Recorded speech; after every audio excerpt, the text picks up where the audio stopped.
Sean actually died many years ago. I'm just a very clever AI. That's the plot of Westworld. I need to watch Sorry that. if I ruined that for anybody. Tell me, how does Chernobyl end? Actually, they kind of retconned it. The Americans come in and save the day before it melts down. Oh man, pretty good stuff. Is that because like Rocky won the Cold War and we were friends then? Yes. That makes sense. It's canon to the whole Rocky. Chernobyl's actually thing. It's in the Rocky cinematic universe. Right, the RCU, if you will.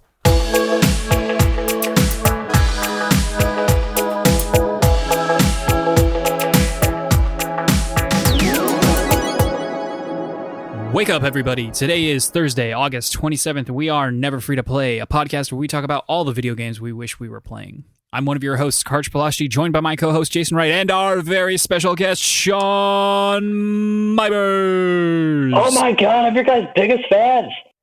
If you decide you like us and you want to join us on our quest to launch Sean into outer space, you can find us at neverfreetoplay.com, patreon.com/neverfreetoplay, or on all the other social media where we are Never Free to Play. If you have questions, comments, thoughts, ideas, feedback, please send it to us at neverfreetoplay@gmail.com. Jason, screw you. Sean, how are you doing? Not cool. I'm doing pretty great, man. How you doing? Pretty great. My back hurts. I sneezed really hard on our morning walk, and I threw out like my upper shoulder neck area, and it's been terrible. But aside from that, I'm great. I mean, that's the nature of getting older. I think one of my dogs slept on me since we're still in the hotel, and we're all sleeping on the same bed. And I woke up yesterday, like hardly able to move. Oh my God. That happened to me too. My dog sleeps at the foot of our bed now too, and like he just loves to be as close to you as he can.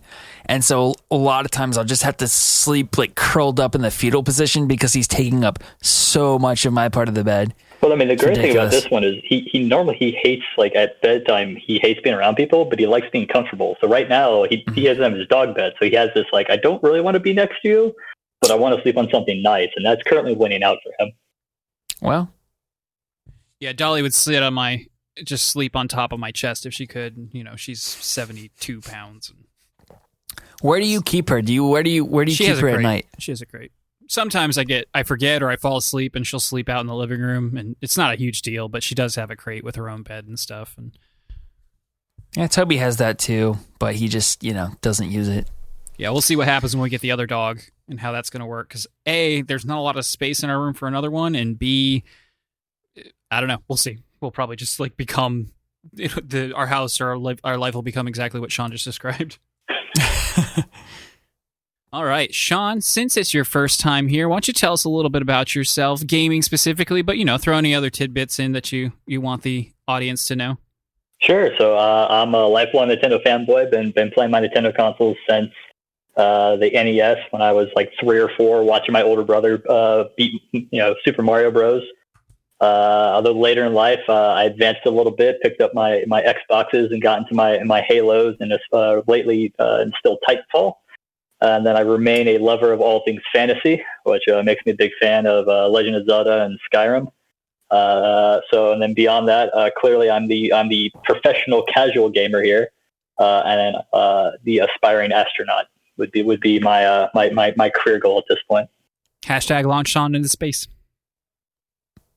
Sean, you call yourself a Nintendo fanboy, but do you or have you ever owned a Virtual Boy? I did own the Virtual Boy, and I owned like 2 of the 14 games they ever made for it. I think I owned Mario Tennis and something else. Dude, that is, I'm pretty sure those are the 2 games I had. They must have sold those as a bundle. I had Mario Tennis, and then I had like there was like some sort of Super Mario Bros. Game that they had on the Virtual Boy. I can't remember exactly what it was, but I had that as well. Yeah, I'm pretty sure the Virtual Boy is the reason that I probably have glasses at this point in my life. Yeah, I didn't own one, but I did play one, and I'm pretty sure the only game I played was Mario Tennis, so you guys are probably right about that pack-in. All right, so let's go ahead and get started, because this is going to be a meaty episode. We've got 50% extra awesomeness going on, so let's get to it. Housekeeping, the usual, like, sub, follow. tweet, please, click-through rates, all that stuff. I need Jason to stop talking about this, and the only way that's going to happen is if those numbers go up. So please do that. I mean, just click it's the top link in the comments, or not the description, the episode description. There's a link. You click the button, it automatically subscribes you. Just pause the video, click subscribe, please. And apparently, if you subscribe, there's like a decent chance that you get to come and guest star. That's true. We are not unwilling to consider that. If you have a headset and Discord, you can be on this podcast. Boom. All right. From I got your another hotel room. Don't forget. From anywhere. It doesn't matter. We proved how easy it is today to get it set up like that. I also got a finally plays for Final Fantasy IX. Episode 6 is up, so go watch that. I'm going to try to spice things up with a little extra intro over the next couple of episodes. Got to get it set up, though, so be on the lookout for that. He's also going to take his shirt off. But you got to watch the whole video to see it, because you never know when it's going to be. It's peppered throughout. Right. He takes it off, he puts it back on. Exactly. All right, Sean, do you have a shout out for us this week? I'm just going to shout out to anyone who watches this podcast, because I told them I was in it, which means shout out to my little brother, Kyle. That's right. It goes live on Monday, podcast feeds, and YouTube every week. All right, no corrections, because the only person who corrects us is here, and he wouldn't dare do that live on air. And so we'll get into the news. Can't wait to pick apart myself when I listen to this podcast. Oh, this is going to be funny. I can't wait for next week's corrections. Great. So Saturday was the first of two, but I think the only one that has anything to do with gaming for DC's fandom. And they announced two new games: Suicide Squad, Kill the Justice League, the full presentation trailer, because they did technically tease it the week before or during the week, whatever. And then also Batman Gotham Knights. We'll start with Suicide Squad. It was a pretty good trailer. No gameplay in it that I saw, and I didn't see anything else gameplay related. Actually, I don't think we know too much about it, aside from the fact that it is basically a four-man team of Harley Quinn, Deadshot, King Shark, and Captain Boomerang. There will be co-op available. It's going to have an open world vibe to it. Did either of you watch this trailer? I watched it. Yeah, so actually, I watched it right before we started. And what'd you guys think? I'm pretty... honestly, sorry, Sean. No, go for it. Go ahead. You're the pro. Okay. No, I was just going to say, that it kind of was a cool concept. I liked it. It seemed like because I don't know anything about Suicide Squad. I've never read those comics or whatever, and maybe one of you have, but it seemed like Harley Quinn was kind of like the mini leader of this squad of ragtag people, of ragtag enemies, bad guys, whatever, and they're being controlled by somebody else, and they're on this secret mission to assassinate somebody, but they don't know who they're there to get, and they're kind of slacking and hanging out on a roof and pretending like they're doing stuff. I like the vibe of it. It was funny. It was light. It made me wish there was a movie I could watch about it that was actually good. Too bad it doesn't exist. Sean, what did you think? I'm actually pretty excited for it. I've played all of the Arkham games, including Arkham Origins. And I remember, when we went from Arkham Asylum to Arkham City, I really enjoyed kind of the opening up of that world. I'm interested to see what they're going to do with the fact that they're not tied to movesets and power-ups that are Batman related. Mm-hmm. And then, if it is indeed in the Arkham game universe and Batman does show up, that means more Kevin Conroy Batman, and I'm all for more Kevin Conroy Batman. Very good point. Yeah. I like I said, I thought this was a great trailer. Jason, you're pretty much spot on. The Suicide Squad is classic, specifically Batman villains for the most part, doing things in the Batman, Arkham, Gotham kind of sphere. And they have basically been captured and jailed for very real crimes, but then they're given a deal, but then they also put little chips inside their brain that will allow them to basically blow their heads off, or at least the brains within, if they step out of line. And so there's that whole thing. But yeah, they do the dirty black ops work that they don't want the government doing, or they can't convince the good guys to do. And obviously Superman shows up and fries that one dude's head off or brain out or whatever. And so, of course, because Superman can never be good in a video game these days, they're going to have to figure out what they're going to do. And it's called Justice League. So, we will see Batman, Wonder Woman, Aquaman likely, and a whichever other ones they decide to show. Next gen only, so no cross gen promises, and that makes sense. Yeah, and I'm happy for it. I like a clean slate. I like a clean cut for the most part. And then 2022. Yeah. So when did Robert get married? Because that's when Arkham Knight came out. And that was the last game that Rocksteady came out with. And that was 2015. 2015. So I said that had to be like 5 years ago. I was still in the Navy. Yeah. So 2022, that's 7 years. And then, we'll see if this doesn't get delayed or not. I guarantee it will, because everything does. What do you guys think about that? Jason, what do you think about it that big lead time? I'm personally okay with it. I have to believe that there's no way the development cycle's actually been 7 years. So maybe there was some time where they were trying to figure some other stuff out. They were. And that's we'll why get to that we in see a second. this. Yeah. The other thing I wanted to mention is that this kind of reminded me of the plot of the show The Boys. Yeah, I had big the Boys vibes too. Yeah. Season 2 airing here next week. So yes, that's Amazon. Right, the 4th. Mm-hmm. I'm gonna be watching and that. We've talked about this. They are gonna mass drop the whole season on one day, right? They are not. They're dropping the first 3 episodes, and then over the next 5 weeks, you'll get the rest of the season. No, all right, well, I guess I'll watch it in 5 weeks because I'm not doing week to week. You can't make me. I'll buckle before it's over, but I won't. I'll forget about this conversation. I'll make sure you remember. So yeah, Jason, you bring up a good point. It wasn't 7 years of development time. What I was reading, and this is just hearsay, but enough people were talking about it that it's got to be true, is they were looking at other types of games. Specifically, there was rumors of a Superman game, but they couldn't figure out how to make it work in an enjoyable way, that satisfied them as well. And so eventually they landed on this. And so they've probably only been working on it for about 2 to 3 years at this point.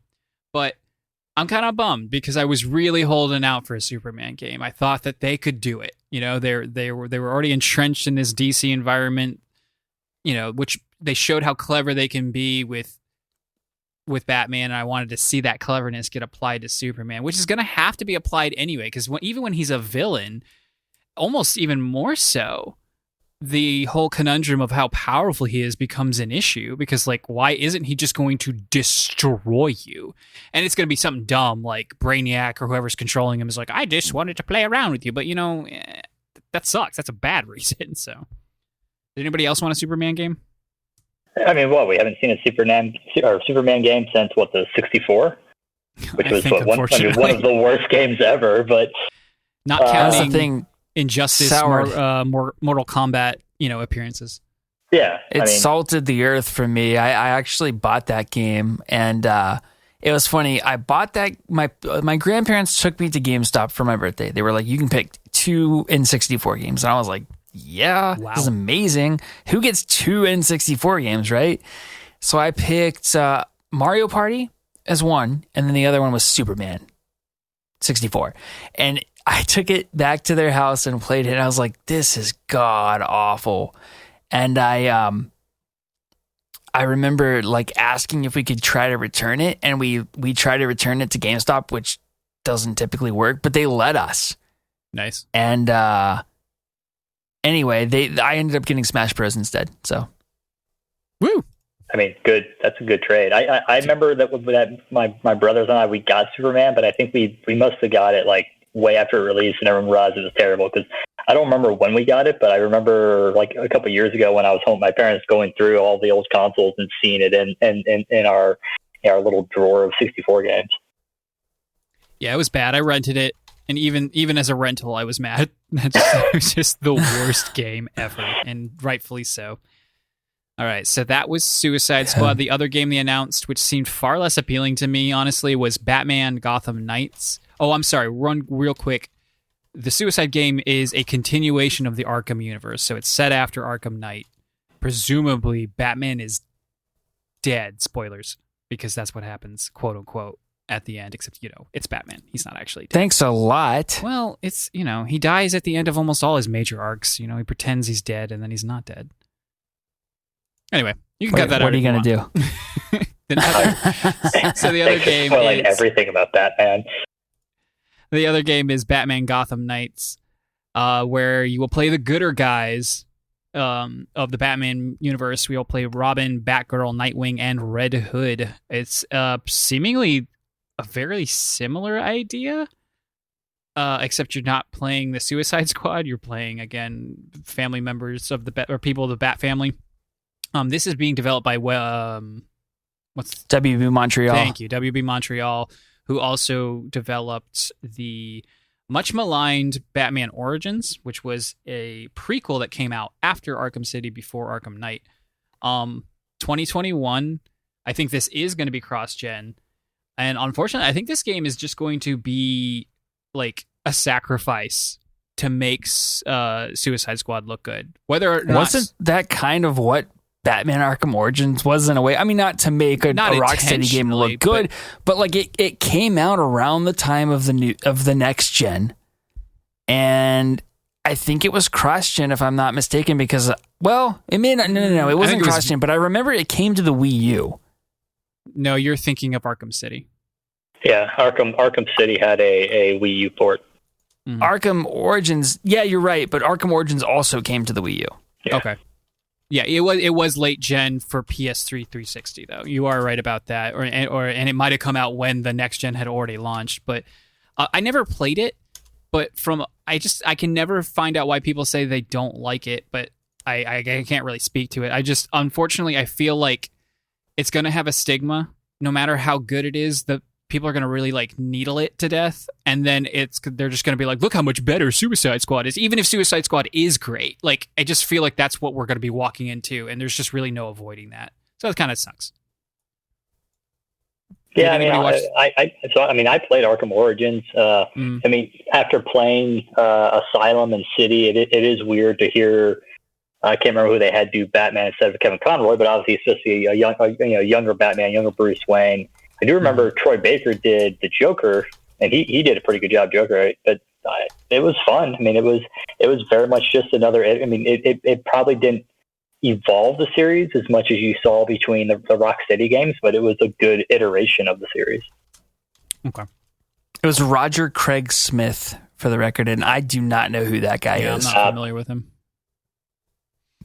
All right. Did anybody watch the trailer? Because I didn't. I didn't look up Batman Gotham Knights. I did. I watched it. And you know what the funny thing is I actually liked that. This is going to sound crazy. I liked that trailer maybe a little more as a game trailer. Sure. Like if you were saying to me, like, which one of these stories are you more interested in, then it's definitely going to be Suicide Squad. But if you said, like, which one of these games, like, not knowing the studios, let's put it in a vacuum just based on the trailer, I think maybe a little nudge to Gotham Knights. I don't know. It's hard to say. But the thing that I don't know, it just seemed more like a game. Mm-hmm. And it seemed more like, if you were to ask me, because there are rumors or maybe even confirmed statements that Suicide Squad's going to be a games as a service. You know it will. And if you were to put both of these trailers in front of me and say, hey, which one's going to be games as a service and which one's going to be like a single player or whatever, I might actually reverse it. I might actually tell you Suicide Squad's like the single player and the Gotham Knights is the games as a service, which is weird because I don't normally go for that type of game. But like I said, that trailer kind of just, I don't know, it hit me a little differently. It looked a little less serious too. Mm-hmm. I don't know. I think what we're going to see next gen, just as a like slight tangent of what you were saying, is like we're going to see a melding of the traditional single player game with games as a service. You're not gonna. It's much in the same way that open world isn't really so much a genre as it is like a pretty core function or pretty core philosophy of game design, depending on what kind of game you're making. Games as a service is just going to be the way that games are made. Well, and we've seen that with some of the more recent Assassin's Creeds, where I remember like vendors are literally out there in the world you talk to, and then they sell you, loot packs essentially. Yep. Ubisoft, I think, has already kind of gone down that path. Right, and that game is almost I don't think there's a single multiplayer component in it. They might. I mean, I know some of the earlier Assassin's Creed, at least as recent as 4. Black Flag had but the multiplayer was completely separate from the single player game. I mean, it almost played completely differently. So we'll see. It's a long ways off for both of them. 2021 is probably a fall 2021 if I had to guess. And of course, 2022 is very, very far away. But it was nice to finally hear some stuff about this because, there's been a lot of buzz about Batman games. Funnily enough, and a lot of people have already pointed out on Twitter and other social media, 2 Batman games, no Batman. He's not shown. I think Bruce. You got the Flash movie coming out. And they've now said that Ben Affleck will be in it, and yes, Michael Keaton will apparently be in it, reprising his 1989 Batman. So we got a movie with 2 Batmans. Wow! So that's where he went. They took the 2 out of these games and they put him in the movie. Yeah. Batman's a limited resource. You got to use them sparingly. It's true. You got to reach into another universe apparently if you want more. All right. Anything else before we move on from Batman? All right. Got nothing. We've got some rumors, and they're unsubstantiated, but Switch hardware rumors are popping up a little bit. I can't remember when they said it was going to potentially, I think beginning of 2021, we might start seeing it. This is very likely just a minor hardware update, similar to, I think, it was like a year or 2 ago. They came out with a slightly better battery, as well as probably some... it was I think substantially better, the battery. That's right. It was a substantially better. Because for instance, I can play Breath of the Wild, which is a fairly battery hoggy kind of game, for maybe 3 hours if I'm lucky, and then I think you can play for 5.5. Yeah, it was enough that when I read about it and I checked the serial number on my Switch, and I was like, well, now I'm actually a little bitter about this. Yeah, because I have a big scratch on mine, and I was like, I honestly maybe I could just trade this in and basically just buy a battery upgrade. If you guys have a first-gen Switch, they weren't able to upgrade the firmware in that. True. So you can still mod it. So if you were to sell that first-gen Switch on eBay, especially right now during COVID when they're kind of hard to come by, you could probably make some coin and upgrade yourselves. This is a callback to one of our early episodes where we tried to do some math on how we could gain a profit from selling the OG Switch. That's right. So the Switch is my only way to play video games right now, so you would have to kill me to take it away from me. And I wouldn't want that. I wouldn't want either of them. I don't want a dead Sean or a Switchless Sean, so neither of that's happening. But of course, so what people think / hope it is and run wild with is they think it's a Switch Pro. There's nothing that tells us that Nintendo wants to make a Switch Pro. So I have to ask a couple questions regarding that. Does a Switch Pro even make sense anymore? 3.5 years into the Switch's life cycle. What can be gained from a Switch Pro at this point? So my general opinion was the whole PS4 Pro, Xbox One X was bupkis to begin with. But at least with those, with the fact that they're already on the edge of the hardware, that upgrade got you some, kind of a little bit pushing the envelope. But I don't know what people expect out of a Switch Pro. I mean, it's not like a Switch Pro is going to come out and magically you're going to be able to play Call of Duty and Assassin's Creed Valhalla and all that on. I mean, that would be a complete console, or a whole new console generation for Switch. I agree with Sean on this one. I don't think there's any. I guess it all depends on how you market it. But I think at this point, a Switch Pro doesn't make a lot of sense. I think what Nintendo has to do is they need to, when they decide to iterate, make it heavily backwards compatible so that you keep everybody in the same ecosystem. But I truly believe they need to utilize the dock solution in order to make the docked version of the console more powerful. And I know this is going to be controversial, but even if that means some games can only be played docked, I think that needs to happen because external GPU technology is getting to be very real. And if you look at something like USB 3.1 or something like that, or I think there's a 3.2, it's got the speed capable to run an external GPU quickly enough that you would think it was natively installed. Well, and Microsoft did that with the Surface Books, where the keyboard can be detached from the keyboard, but the keyboard has a GPU built into it. So, the technology's there. It's there, and that's the thing. Utilize that and leverage yourself back into competing, and you can still offer the Switch Lite it's going to be a little confusing because you are somewhat separating your user base in a bit. Like some games will only be, playable on the dock. So if you have like the Switch Lite, you'll be totally shut out from playing these big AAA titles. But I just think you got to give the developers headroom to do that if you want any sort of third-party support moving into next gen, which is why I say at this point, I don't necessarily think a Switch Pro makes sense. Now, what would be cool is if they released a dock, just a new dock that was an external GPU, but I'm not sure what the spec is on the USB-C on the bottom of the Switch. That's the only thing. So I don't know if this speed's quick enough to support. I would imagine it would be. It would almost be like when they did the memory upgrade back on the 64. Yeah.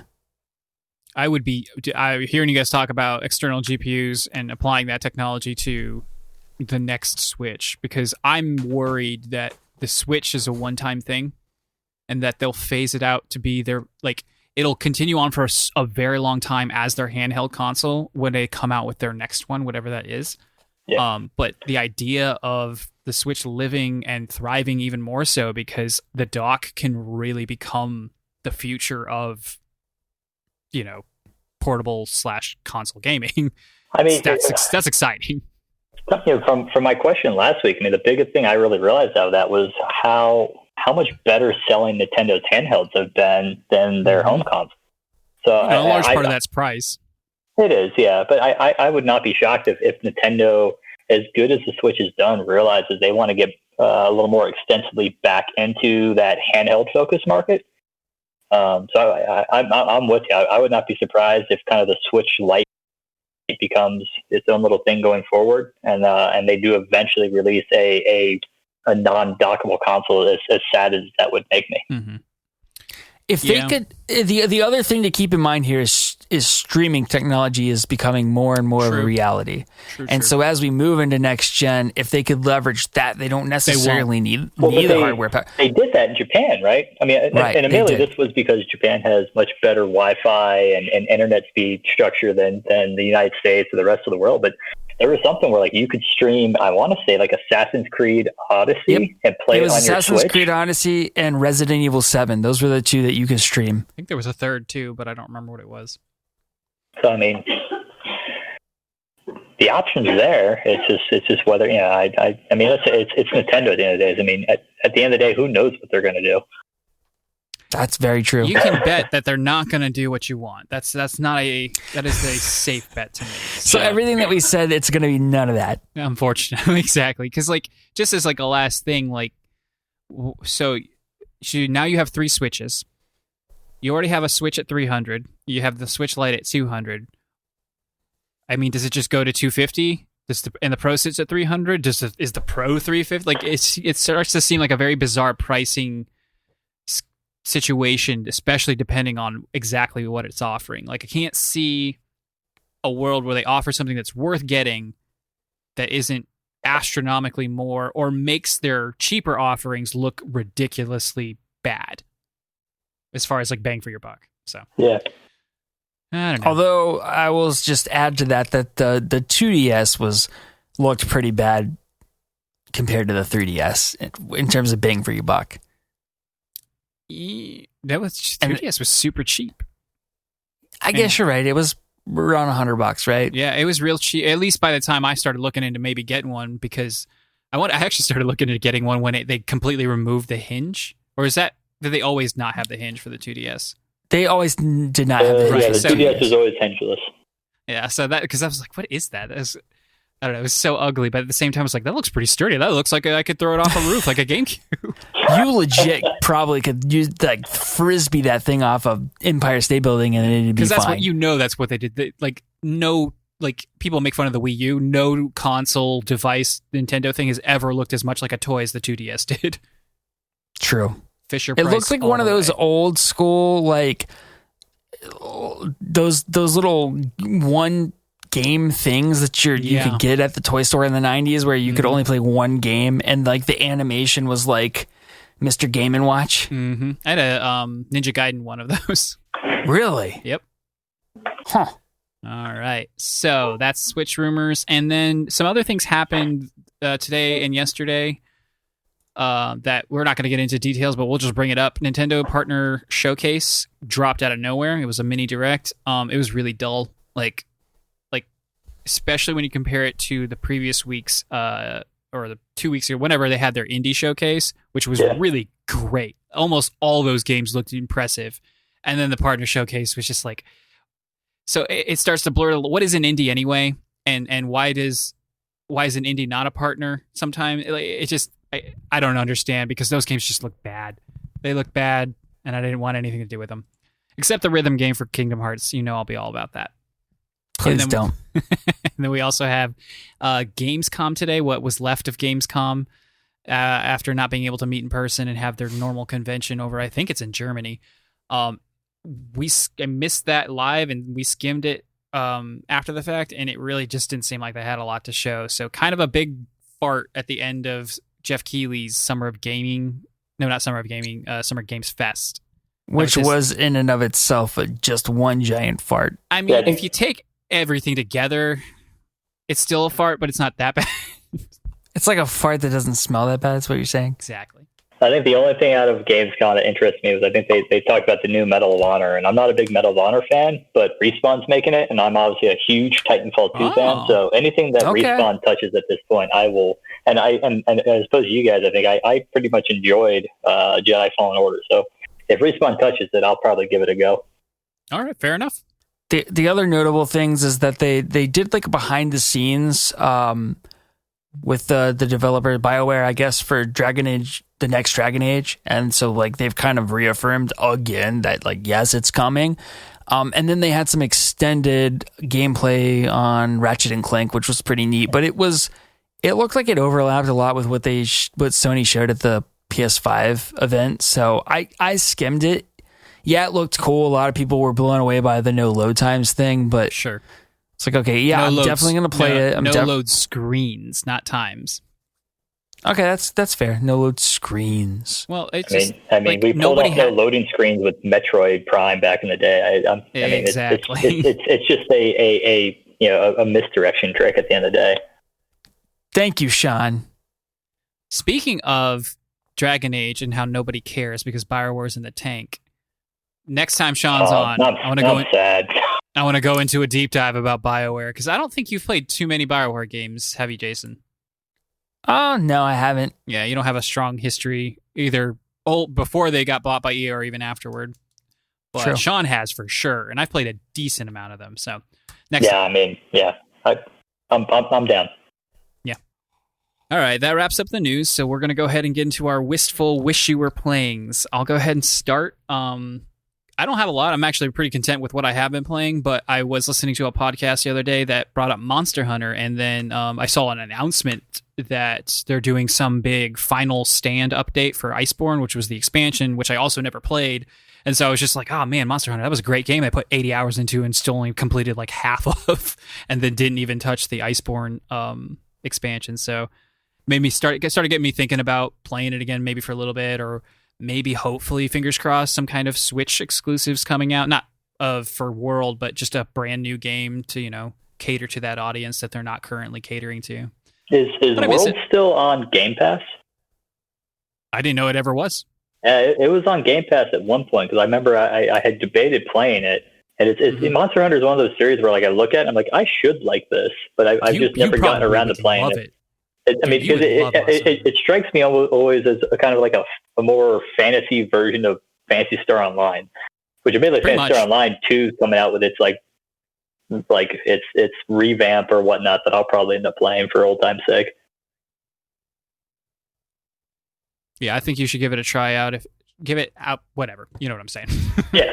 If it's on Game Pass when I get all my stuff, I'll definitely give it a download.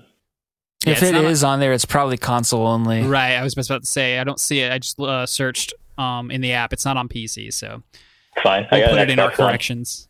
We'll put it in our corrections for next week. I wish that I liked Monster Hunter. That's as much as I can give it. Even if you liked it, you wouldn't have the time for it. So, it's a lose-lose on that front. Right. Dauntless seems a lot more accessible. Still too much time, though.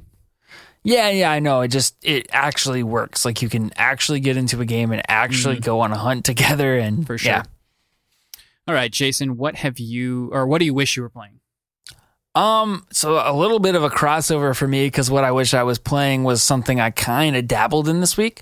But I had been playing Children of Morta, but as much as I like that game, it really just made me want to play Dead Cells. And so I dipped my toe back into Dead Cells, and now I really want to play more Dead Cells, especially with the big content updates that they had. And I don't know what all they added, but I know at least know what I think I remember not being there. And that's a little confusing, but for instance, they added a parry mechanic, and I don't remember that being in the first version of the game.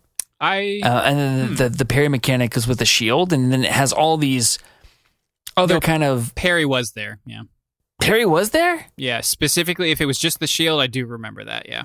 Okay, well then I guess I just never used it, or maybe they highlighted it more. Maybe because they've added like parry bonuses to a lot of other items that I don't remember being there before. But at any rate, they've added a lot of content, and I want to get into it. I want to sink my teeth in again.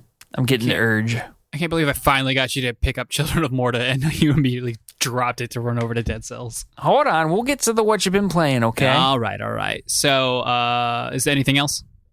Nope, nothing. Sean, what do you wish you were playing, my friend? Dude, I just wish I was playing anything on my Xbox or my PlayStation 4 right now. Like, it's definitely like a grass is always greener, but the fact that it's been since the end of June that I've had the majority of my possessions, including those two consoles. Like, I'm sitting here and I've been listening to you guys talking about Last of Us 1 and 2 and Ghost of Tsushima and all the things I could be playing on Game Pass. I just want my stuff back so I can play some of those games. Sick of people touching my stuff.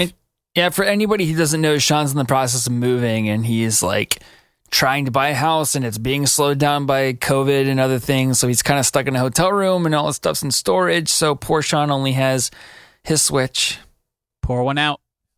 Beyond that, I know Final Fantasy Crystal Chronicles came out. I think the remaster came out today, which I was super excited for.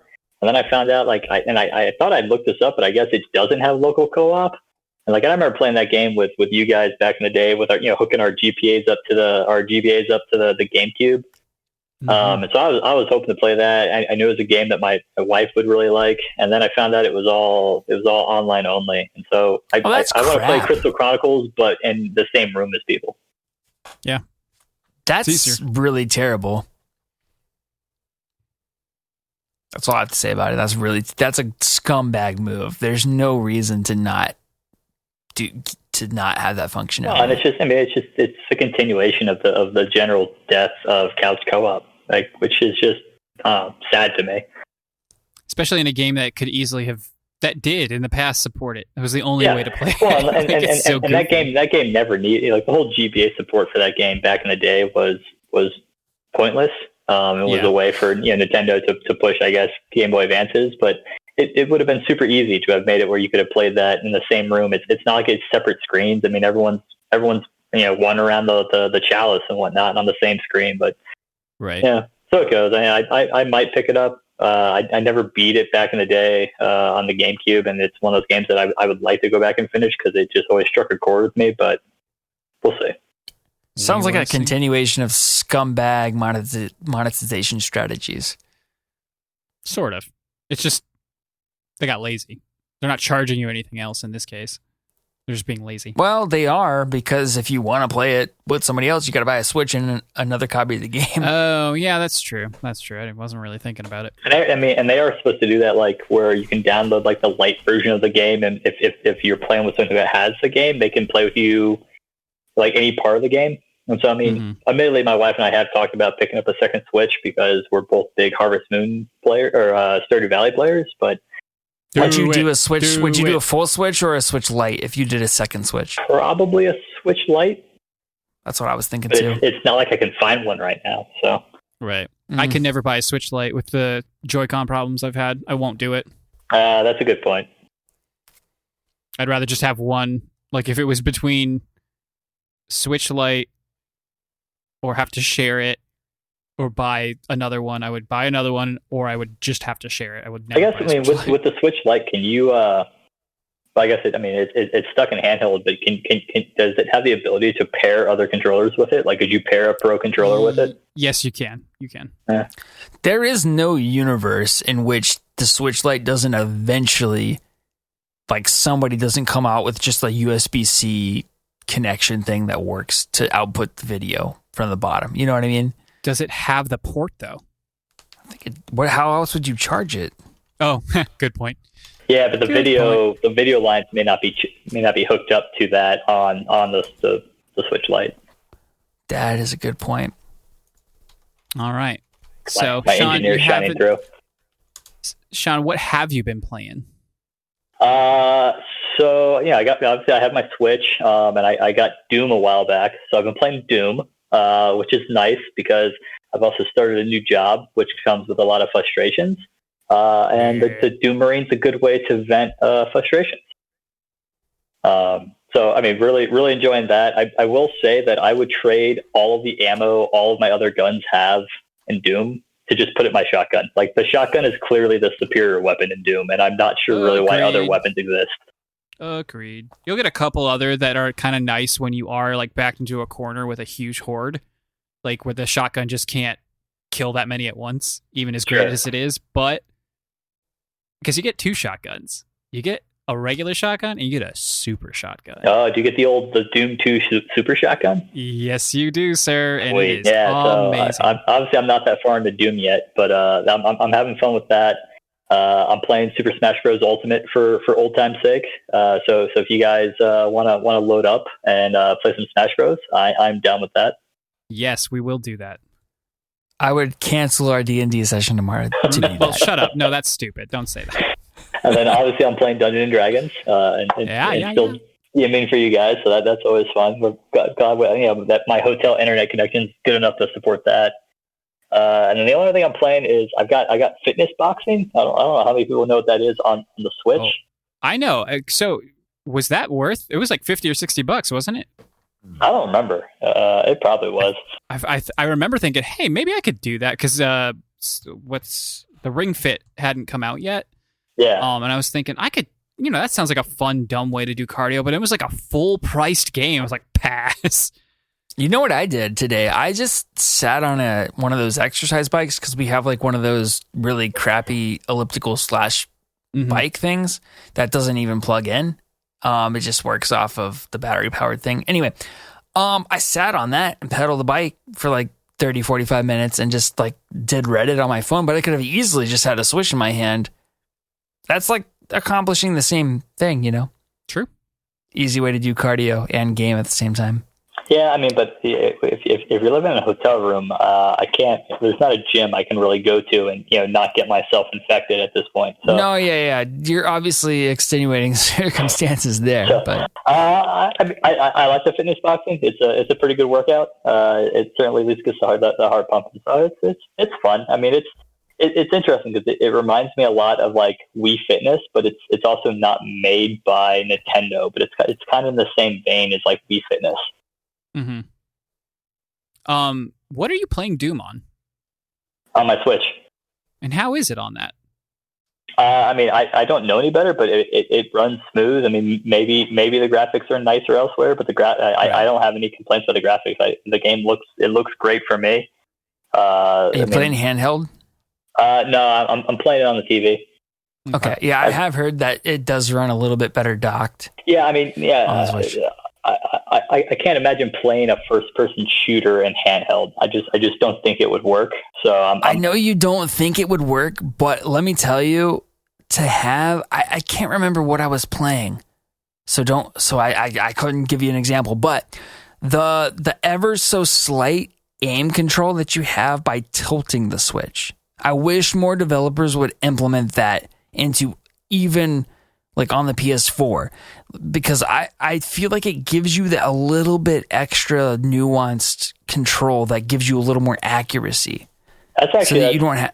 That's interesting to me. I hadn't thought about that. I mean, with like especially when I have my Xbox, I play a lot of Titanfall 2, and I can tell you, you're sitting there and you're wall running, you're moving fast. Having something that would allow me to just that little bit more twitch reaction to shoot somebody would be actually really nice. Totally, yeah. And some people have implemented that on the Switch, but obviously it's not super common, and I don't know if it's in Doom or not. But I think Doom does let you do it. I turned it off just mostly because of memories of like the Wiimote aiming from like Twilight Princess, and I didn't want to deal with it. I'm with you there, but it is nice to just do that little bit of tilt to just get you right on, right on the headshot or whatever it is. It feels good. Yeah, I'm looking at a GIF right now of it being available. The gyro aiming in handheld. So that's one advantage. Maybe I'll give it a go on a day when the wife is watching something on the TV. Cool. All right. Anything else you've been playing, Sean? That's it. Jason, tell us about that Dead Cells. Or I'm sorry, tell us about that Children of Morta, because Dead Cells is stupid. Listen, man, objectively, I think you have to admit that Dead Cells is a better game than Children of Morta. It is. It is a better game. Different game, but still better. It's different. It's in the same vein, just in the sense that they're both roguelikes. Right. But yeah, I played Children of Morta more this week. I still am enjoying it. I feel this is just a me thing. I feel overwhelmed trying to juggle leveling up these several characters. I just wish I could focus in more on like one. I know that's an option.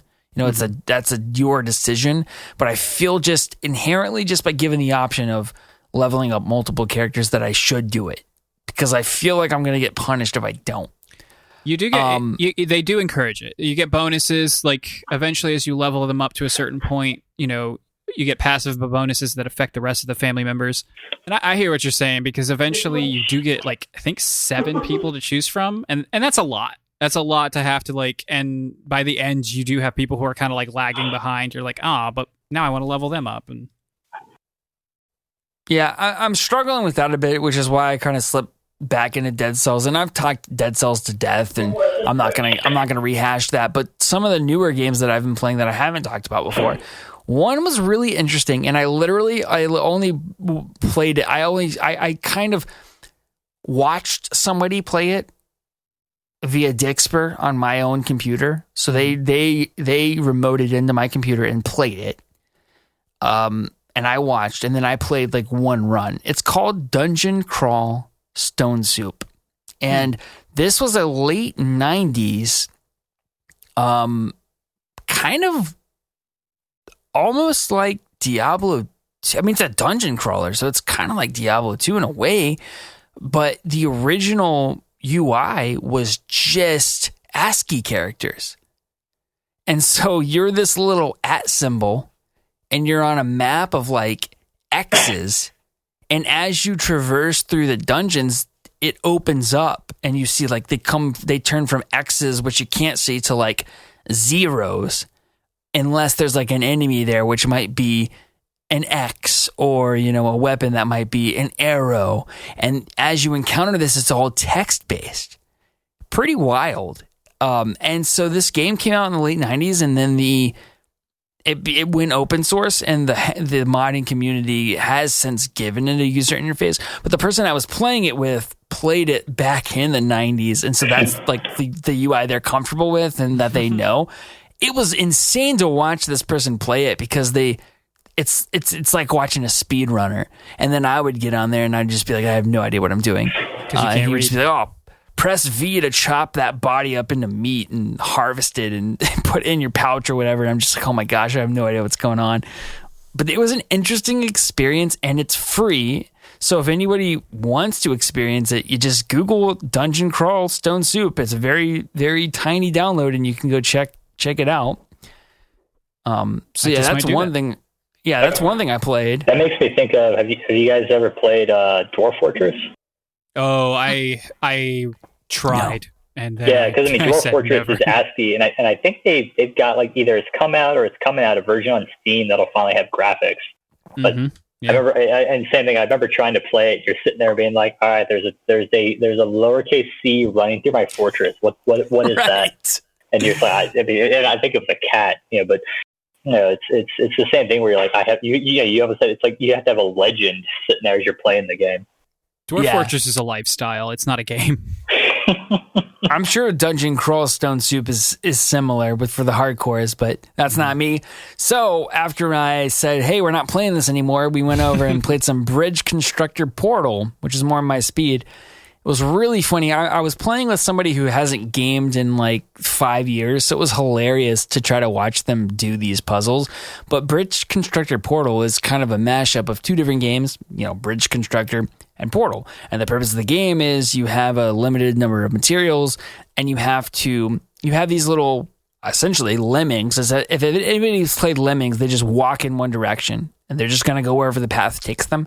You have to build a bridge that will get them from... Disney chases them. Exactly. And they basically, the purpose of the game, or the point of the game, you have to get them from point A to point B. And you have a limited number of materials to do so. And so you have to build a bridge that will support the lemmings from point A to point B. And the twist with the portal is that you can make bridges through portals. And so sometimes there would be like 4 or 5 different colored portals that will land you in different quadrants of the screen. And you have to, it's kind of a puzzle element to get them into where you're trying to get them to.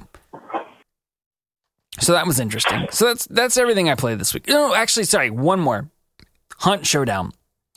Played some Hunt Showdown last night with like a professional, like a maxed out level. I don't know how many hours this guy put in there. Played it with him. It was amazing. Like, it's an amazing thing to see, like, an artist at work in something that, how many hours is it they say you have to put into something before you're an expert? Is it 1,000 or 10,000? 10,000. How many? Yeah. 10,000? Yep. Okay, so this guy might have not been an expert, but he's pretty darn close. And to just watch him work, to see the strategies, the meta game behind it, the things you just don't think of when you're, like, this person has studied the game, they're not just a casual person going in there. They know every little trick and tidbit, and they've memorized the maps, and it's amazing to see. I know I kind of talked about the Hunt Showdown a little bit a couple weeks ago, which is why I'm not going into the premise of the game. But yeah, it was really cool to see just that from a different perspective. So that's what I played this week. So Karch, that's your multiplayer game that you play. Are you going to come back to it, or are you guys going to hang it up soon? No, this is one, anything. So Tyler and I play usually once a week, and typically the way that it works is if it's a story-based game, like, we'll try it, and if we're really into it, like Far Cry, then we'll keep going. But if for some reason we just like the round-based games seem to be the ones we come back to. So it's your Rocket Leagues, it's your Hunt Showdowns, it's your Killing Floor 2, those sorts of games where, it's not really story-based, it's really just like you're going in there and you're doing rounds. Mm-hmm. Those are ones we tend to go back to. Have you had him download Vermintide? I have not. You should. I think I might, because I like... put it in the back burner, basically. Yeah. Or that new one that's coming out, the Warhammer... 40K one? Yeah, the 40K one. Did we confirm that's what it is? It's like another Horde kind of... Yeah, it is. We have... Cool. Okay. I think I meant to write a correction for you guys, and I forgot to on that. But yeah, that 40K one is essentially going to be the 40K version of Vermintide. Very okay, cool. That's cool. Because Tyler's not really into like fantasy medieval stuff, so right. But I could get him in on a shooter like that. Sure. Cool. Anyway, that's everything I played. Karch, what have you played? I forgot to write it down here, but I just remembered. Quick shout out to my daughter Juliet, who cheered me on as I beat and rolled credits on the SNES version of Aladdin. Hey, look at you, man! Yeah. She's been on a huge Aladdin kick. An easy game. I remember that game. Yeah, there are parts that are ridiculously hard, and there are parts that are like cakewalk easy. It's a roller coaster of old school difficulty. How many hours? Who knows? I mean, that's in the era where you had the Aladdin, and then you had the Lion King game. I mean, gosh, they were both good games, but also like the Lion King, I think was there was a level there I think with Simba, and it's all the stampeding water buffalo. It's so hard. Brutal. Yeah, I never got past it. I did, and I never got past the next one, which was you were in the rainforesty area with Timon and Pumbaa, And there's this part where there's like a waterfall and there's logs falling. You have to jump on the logs as they're like, falling at various levels of. It was terrible. I could never do it as a kid, and I never want to. So anyway, beat that. That was fun. Only other game I've really been playing for the most part is I finally cracked open Divinity Original Sin 2 again. I bought this for my birthday, back on my birthday in May, and unfortunately, it was not what I was in the mood for. It's the kind of game you have to be in the mood for. And I talked about it then, but I'll go into it briefly again now, especially since we've got a Baldur's Gate veteran over here. It is a Baldur's Gate game. If you've ever played one of those isometric, often referred to as CRPG, the C stands for computer. It's not a great name. No. Isometric RPG, but basically you got a little party. It's very tactical, Dungeons and Dragons inspired. This one's not an actual Dungeons and Dragons game. It's a sequel to their original game. Larian Studios is the developer and publisher, so that makes it an indie. But it's, I look at you. Yeah, exactly. So the easiest way to basically describe it is a turn-based tactical Skyrim, because it puts a huge emphasis on the world and talking to people and making decisions and having consequences for those decisions. There's loot everywhere, from like literal teeth. You just pick teeth up out of corpses, and I made it a weird character trait of mine to just pick up any teeth I find. I hope to have hundreds of teeth in my inventory by the time I'm done. Creeping me out. Exactly. Can you compare this for because when I hear you describe that as a tactical strategic Skyrim, I automatically think Dragon Age Origins. So can you compare those? Think more of like a tactics, or think of more of a grid-based tactics game, but there's no grid. Like, you can move anywhere in the area during the battle. But so when the combat system in Dragon Age, and I don't mean to drag us off into off topic here too much, but if I recall, you could pause that. Yep. Combat and then it's not dissimilar. And Dragon Age Origins was going for a more like. Well, so Dragon Age Origins, really being built off the old Infinity engine, which is what Baldur's Gate 1 and 2 played off of, are built on essentially turn-based games, just made to look like they're happening in real time, which is why you could pause the games and kind of and give orders, and you could set both of them. I think you could set up like auto pauses that would basically turn them into turn-based games. Yes, auto pauses, and then I don't think Divinity has anything like this, but Dragon Age Origins also had basically scripts that you could set for your companions to just do certain things if you didn't want it to be a bit of a slog, because pausing every turn can take a while. So yes, I guess that would be a turn-based tactical Skyrim is still a way I like to describe it because of the other things it does, but it is also still very similar to Dragon Age Origins. That would be a good comparison if you've ever played that game too.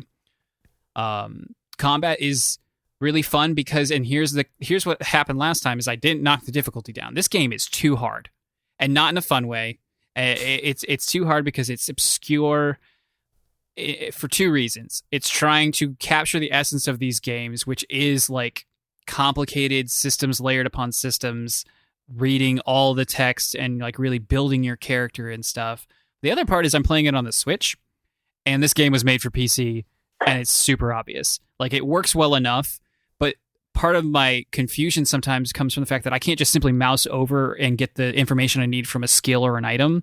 I have to go through like 7 button clicks, and sometimes I'm just not willing to do that, and so I'll just kind of bullheadedly like go through it. But I did knock it down, but now it's a little too easy. So the difficulty is just kind of all over the place, and I'm not even using the easiest one.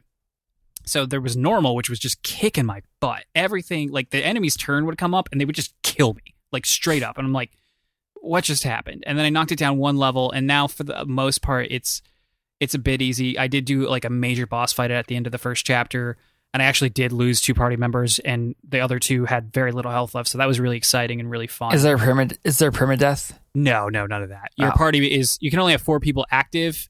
I don't know how the like inactive party members work yet, because again, it's a little obscure, but big emphasis just on picking your character, picking their background, and picking the kinds of skills they know. Anybody can really kind of become anything.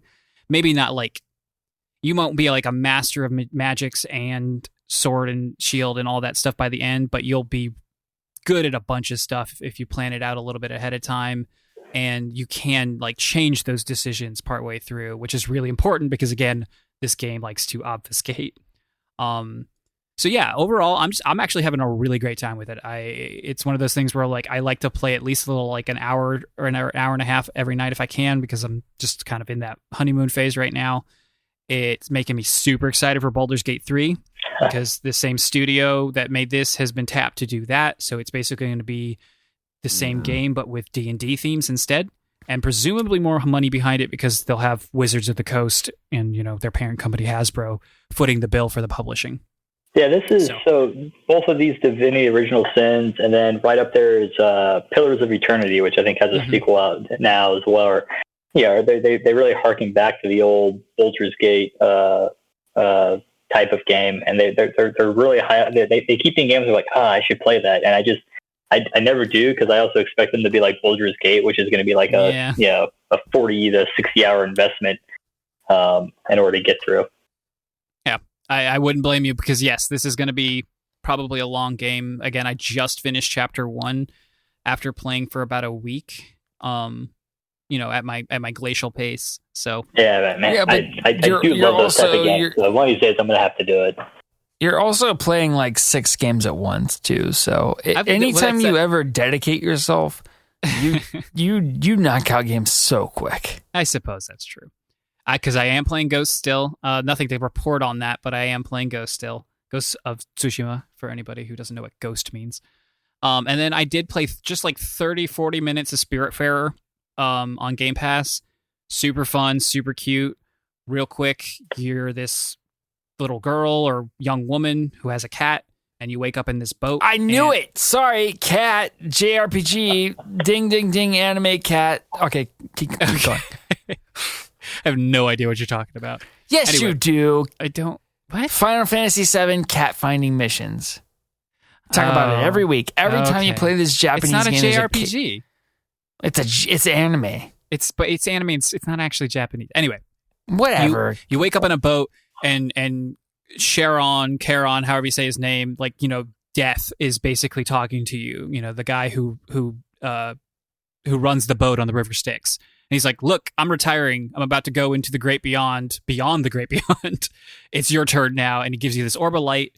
And then you meet your dead friend, who's this dear lady who smokes this fancy cigarette, you know, the ones that have like the really long stick that they put at the end of it. Cruella de Vil style. Exactly. That's exactly what I was thinking. Exactly. And then the cat is cute and follows you around. And basically, it's like a deconstructed Harvest Moon because you're going to grow food and you're going to have little houses and make friends, but they happen on these islands because the afterlife apparently is a giant ocean with these little separate island things. And so you have to go to the islands to like get certain resources and then go to another one to go to a shop and go to another one to do this and that. But then you build certain structures on your boat, which you can also upgrade the boat, to make it bigger or more accommodating to these structures, which can be built on top of each other with like ladders and stilts. And the art style is really, really good. The music is really, really good. I'm only 30 minutes in, so this could get really boring really fast, or it could, get its hooks in me, and I might drop Divinity Original Sin 2 to play it instead. Who knows? But I liked it so far. This makes me sad. I'm sorry. That's what I do, though. All right, that was a lot of stuff. We are definitely never free to play, right, boys? Yeah, I didn't play anything.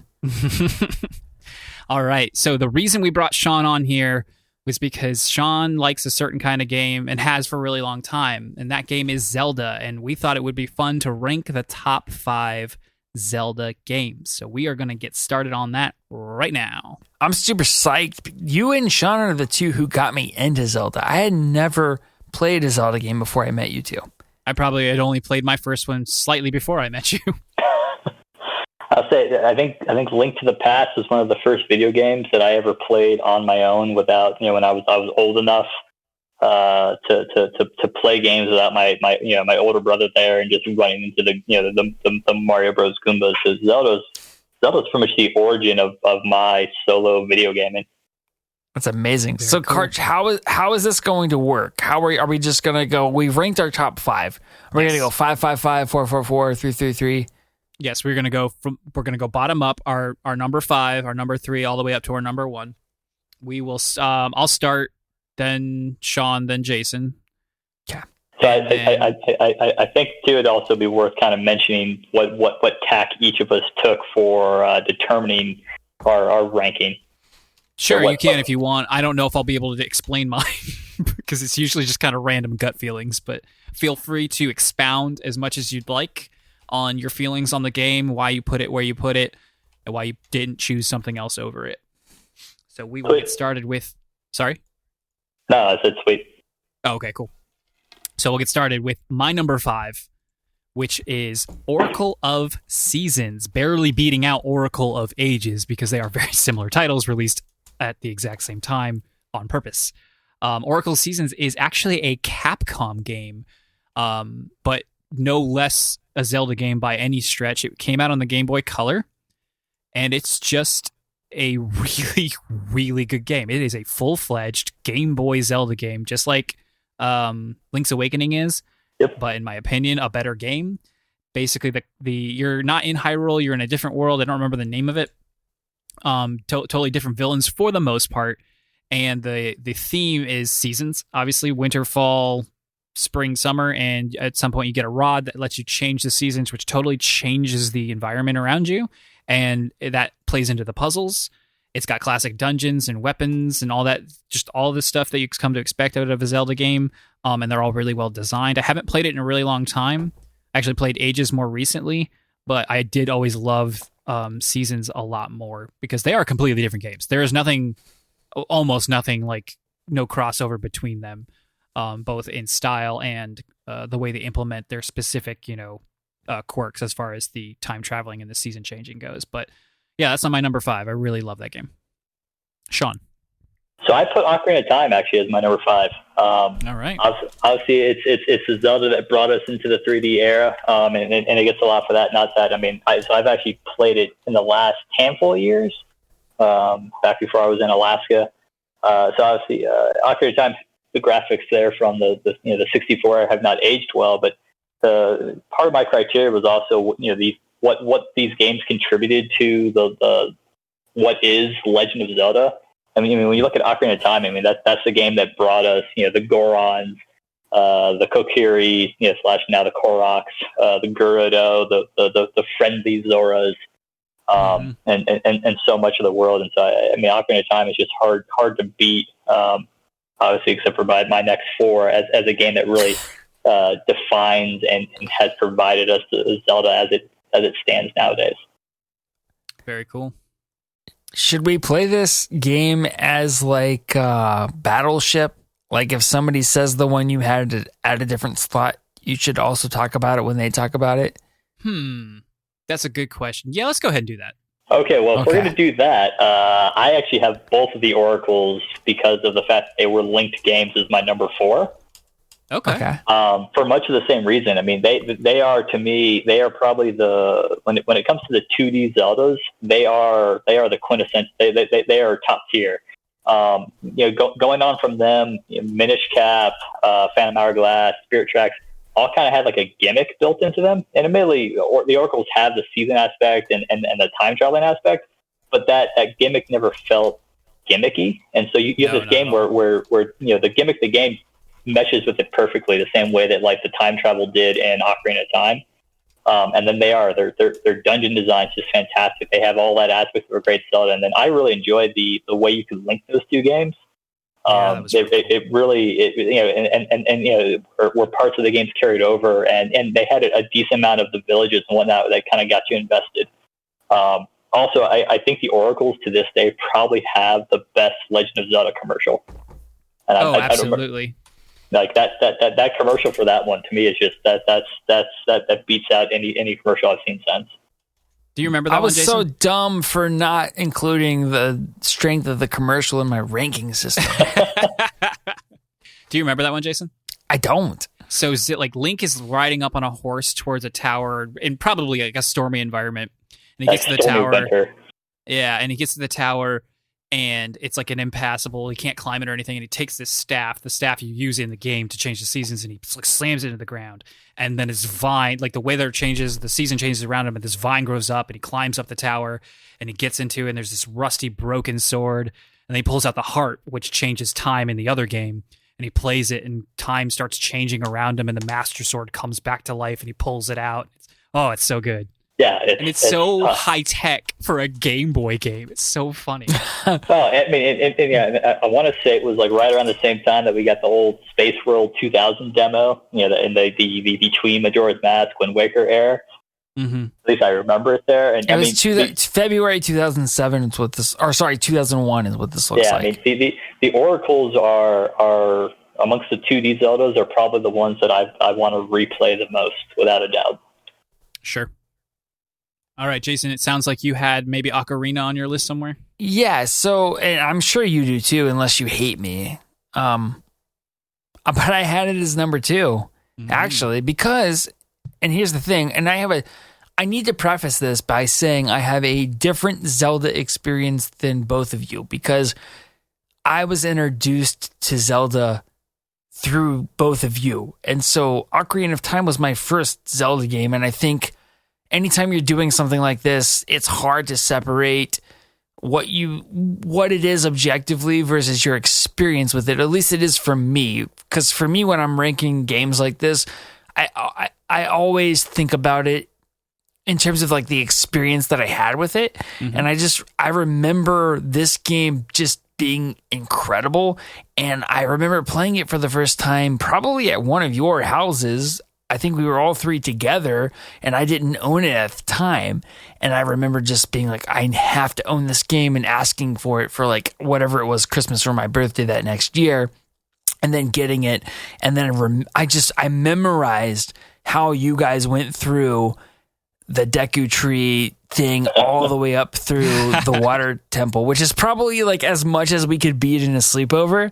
Sure. And then past the Water Temple, I can't do because I don't remember you guys playing it. But that was like my strategy guide. That was my walkthrough, was like watching you two beat this game. I mean, the Water Temple was the primary source of my popularity at that time in my life. And the fact that I apparently was the only person who could beat the Water Temple.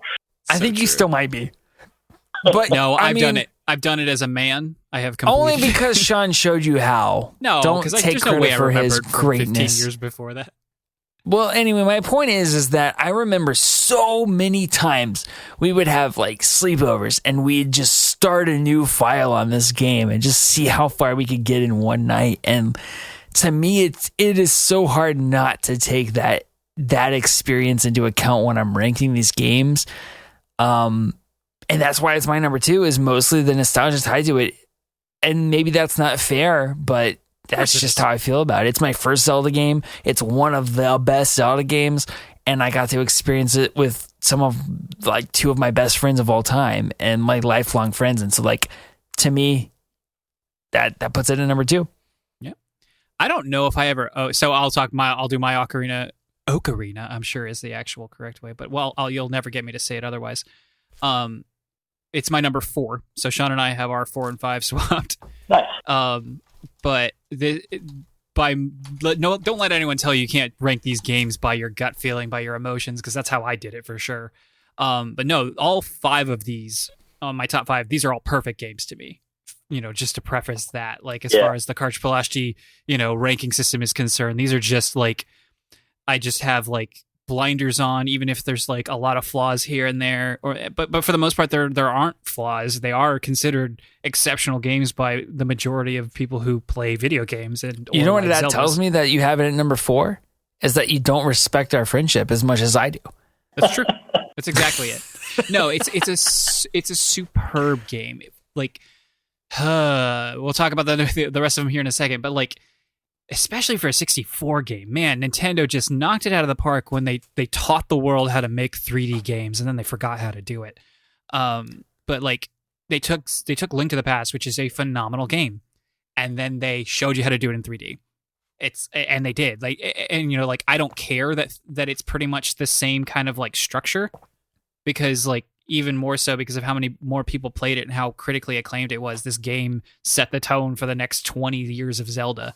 In a good way, like. Well, not to mention, can we talk about this? Like, I don't remember really. Like, to me, this was an open world game. This was a sandbox. It was, like, until you figured out what that really meant. Well, yeah, but what other games were doing that at this time? To me, this one set precedent. I mean, this one came out in what, 99? 98. 98? So when did Grand Theft Auto 2? When did or 3 would have come out in 2000 or 2001? The Grand Theft Auto 3 came out in 2001. So it may have been in development, at the time when this 97 though, I don't know. And my point is very much what you said, Karch, is I think this game taught the industry how these games should be made. Mm-hmm. And how many degrees of freedom you can make available to your players. Well, and that might be, Nintendo's greatest contribution when you think about it is Nintendo showed us how to make 3D games. Yeah, they did. They did it so much better than everybody else for the longest time. Yeah. On a console that still ended up losing to its competitor. It's so weird. So weird. But this game has it all. It's got story, it's got great combat, it's got secrets, it's got comedy, graphics that were pretty decent for the time, replayability. It's so much. It's got so much. And you both ranked 3 Zeldas above it. You hurt me. You hurt my soul. That's because they disrespected our friendship, but let's keep going. They built it. In fact, Jason, give us your next one since Sean and I already did 2. Well, Jason, what was your number 5? Oh, yeah. What was your number 5? Good point. So here's the thing, and I have to say this. I haven't played that many Zelda games. There are how many? I know, that's why I'm here. There are 17 Zelda games. I think I may have played 5 total. So and I did not beat all 5 of those. And so that's why we brought Sean on, because Karch was like, I want to have a conversation about this, but Jason, you're a dummy. So you can't put too much weight into my rankings. Please don't.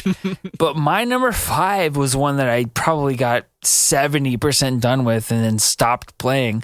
It was Link's Awakening, the remaster on the Switch. Good game. Yeah. That was the first time I've ever played it. I had not played Link's Awakening on its original form. I love the art style. I love what Nintendo did with it. It became repetitive. I think I got 4 dungeons in. I don't know how many there are total. And I just couldn't. 8. Okay, 8. Jeez, so I got halfway through. I may have gotten a little further than that, but my point is, it became repetitive, and I was like, I just don't want to keep playing. There's there's really no great story going on here. It is really for the gameplay experience, but you do get what is probably my favorite Legend of Zelda piece of music, which is the Ballad of the Windfish there in Link's Awakening. Mm-hmm. Very good. I don't remember it, but it's what ultimately plays when you get the 8 instruments and use it to wake up the egg of the Windfish at the end of the game. Oh, well, I didn't get that far. No, but yeah, I dug what I played of it, and I think it's a great game, and I might go back and finish it at some point. I just I grew tired of it, so I stopped playing it. My 2 favorite things about Link Awakening are, one is the trading, the whole trading game, which is I think is really introduced in Link's Awakening, because Link to the Past doesn't have it. Gets you the boomerang, which is usually like you're in those early 2D Zelda games, it's like your lowest tier weapon. And the boomerang turns out, I think in like the final form of the final boss, it'll one-shot the final boss. Like I love the fact the boomerang ends up being the ultimate weapon. So is that, when you say trading, you mean like you have to get the this to trade it to that person to get that, to trade it to this person to get this? Yeah, it's kind of the same thing if you remember like the big Goron sword in Ocarina of Time. It's done for the boomerang and Link's Awakening. Yeah, and it's kind of funny. It's like you start out with like nothing. It's like you pick up a paint can and you trade it to a painter for a bean, and then you trade the bean to a gardener for a whatever, and you just keep going. And then the Marin character, who's kind of the precursor to Malin character. I mean, if I'm being honest, those 2 characters were probably like my first video game crushes there when I was an awkward young child. Dude. Totally understand. Jason doesn't, because he has no soul. Yeah, whatever. Did I? Yeah, I won't say it. Never mind. We're supposed to keep it PG-13. Please do. Did either of you have this one ranked? Link's Awakening in any form? I ranked them all, and so I'll just say quickly, I had this pretty far down on my list. It was somewhere in like 4th from the bottom, because I've moved my sheet around, so it's hard to tell exactly where it was. But I like it. I loved it on Game Boy. As I just mentioned a moment ago, Seasons was just so much better in every way. Okay. So it's hard to rank it higher. And yeah. And I'm in the same boat of when I sat there and I looked at 2D Zeldas. Even with the ones that have come since, I don't think anything beats Seasons and Ages. Right, which are two that I've never played, so I mean that makes sense. And like I said, nobody listening to this take my list as like the definitive list. It's just my experience of the handful of Zeldas that I've played. Sure. Yeah, so. And I like to one more point about the trading thing is that it wasn't just for the boomerang; it was required to enter at least one of the dungeons. And so they did what seems like a side quest, and for the most part is a side quest, but they actually do make it something that you have to do. Oh, that's right. You're right. Yeah, it at least forced you to go. Yeah, a certain amount down it. Yeah, like 3/4, maybe halfway, something like that. Yeah, then you can stop. So Link's Awakening, along with I guess Ocarina of Time and Link to the Past, is actually 3 of the they're the only 3 Zeldas I think I've beaten multiple times.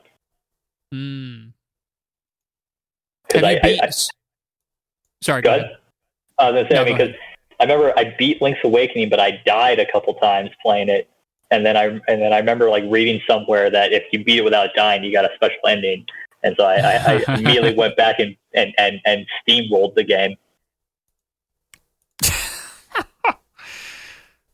That's a young man's game right there. For sure. That was definitely elementary or middle school back then. So that was probably summer. You did beat Ocarina though, right, Jason? Oh, I did. I've beaten Ocarina. Yeah. I have not beaten Link's Awakening. Gotcha. All right. This will be my number 3. So Seasons was, and we'll say Seasons. I guess real quick, Jason, since Karch and I talked about our number 4, what's your number 4? Oh yeah, let's do that. So my number 4 is one that I have not beat, but it was kind of a victim of circumstance because I did not play Wind Waker when it came out, but I did get Wind Waker HD for the Wii U. Jealous. And so I loved that game so much. The art style. I remember making fun of it so hard, this cell shading. I remember making fun of it so hard. The Space World 2000 demo, we got this, what at the time looked like these hyper-realistic graphics of Link and Ganondorf fighting, and we all thought that was going to be our next Zelda. And then we got bait and switch. We got cartoony cell-shaded, big eye, almost chibi style Toon Link. Right, and then I remember, I think maybe both of you had the game close to launch, and I remember being coming off of Ocarina of Time. Again, this is a middle school kid's experience of his first Zelda game, and then you being like, "Oh yeah, Link has a sister," blah blah blah. I'm like, "That's dumb. That's not the Link I know. That's just so stupid. That's not even real." We'll get into a timeline here in a minute, but my point is I never played it in its original form. But I played the HD remake, and I was captivated, really, truly. But I got it so close to the end of the Wii U life cycle that I ended up trading in the Wii U and all the games to get the Switch. And I would have loved to finish that game, but I only got about 2 dungeons in. But what I saw of it, I loved it. I loved the sailing. I loved being able to go to these different islands. I loved the art style. I loved the story. I loved just the sense of exploration.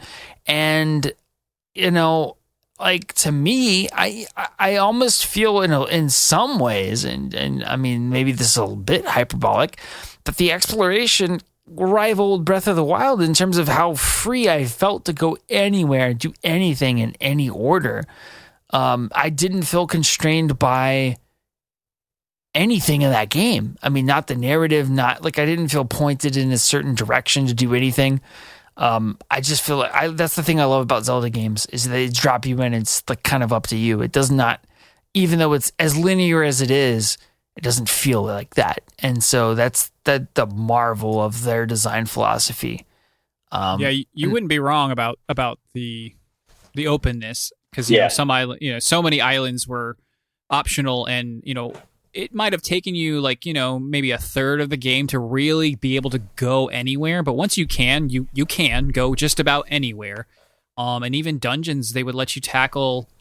So there's 2 dungeons prior to the Master Sword, there's 2 dungeons after the Master Sword, and then there's some endgame stuff. And both of those pairs of dungeons can be tackled, in either order. You don't have to do one, then the next one, then one, then the next one. You might need like an item first on a different island, but then you can go to the dungeon after that. There was a lot of freedom, very, in line with the theme of that game, sailing, and as the ocean is always represented as. This is my number 1. Really? Yeah, because I haven't played it in a while, and that might change with my number 2, but for now, at least in my memory and my heart, this is my number 1 Zelda game. So Wind Waker makes my number 3, and for many of the same reasons you guys have already touched upon. That openness. Obviously, I served in the country's Navy. I'm currently in the Coast Guard, so open ocean and sailing is right up there with something that means a lot to me. But on top of really the gameplay and the world building that you have the fact that I think of all the pre-Breath of the Wild 3D Zeldas, this might be the pinnacle, and that's even with Twilight Princess coming after it. Z targeting, I felt in this game was kind of taken to its ultimate conclusion. We see the parry system, which is really the seed that became the flurry rush in Breath of the Wild. We see evolutions on the combat that was introduced in Ocarina of Time. And then, I mentioned a little while ago the fact that, I really do love the Ballad of the Windfish there from Link's Awakening, but probably a close second is the Dragon Roost Island, and then what's become known as the Rito Village theme is one of my favorite pieces of Zelda music. Wind Waker is just one of those games where it really kind of notches on everything that I love about Zelda, which is impressive because it does it without most of the Zelda landmass. I know, right? One of the best stories too, without a doubt. Oh yeah, its whole take on Ganon's return. That scene where when you're down below. When you're down below the water and you get that moment to see Hyrule. Just so impactful. And then to kind of the way Ganondorf is portrayed in that game is just so incredible. Yeah, it's post-apocalyptic Zelda before Breath of the Wild. Yeah. And it's done in a really great way, in a package you never would have expected it. And I was going to say one more thing. What was it? A novel art style for its time. I don't recall cell shading ever being a thing before. First. They're definitely pioneers, if nothing else. And look at don't forget about Borderlands Link's eyes too in that game. They've continued that sense, the fact that Link's eyes actually, to this day, you can find some secrets by following where Link is looking. That's crazy. I didn't know that. Yeah. Well, cool. All I was going to say is look at Borderlands, the whole series. Borderlands released a 2019 game in this art style, and I really feel like Nintendo invented this art style. They did, pretty much. Yeah. All right, so we've got number 5s, or number 4s locked in. Sean's Wind Waker's number 3, so I will do my number 3, which is the better version of Ocarina of Time, Twilight Princess. Get out of here. I really like Twilight Princess.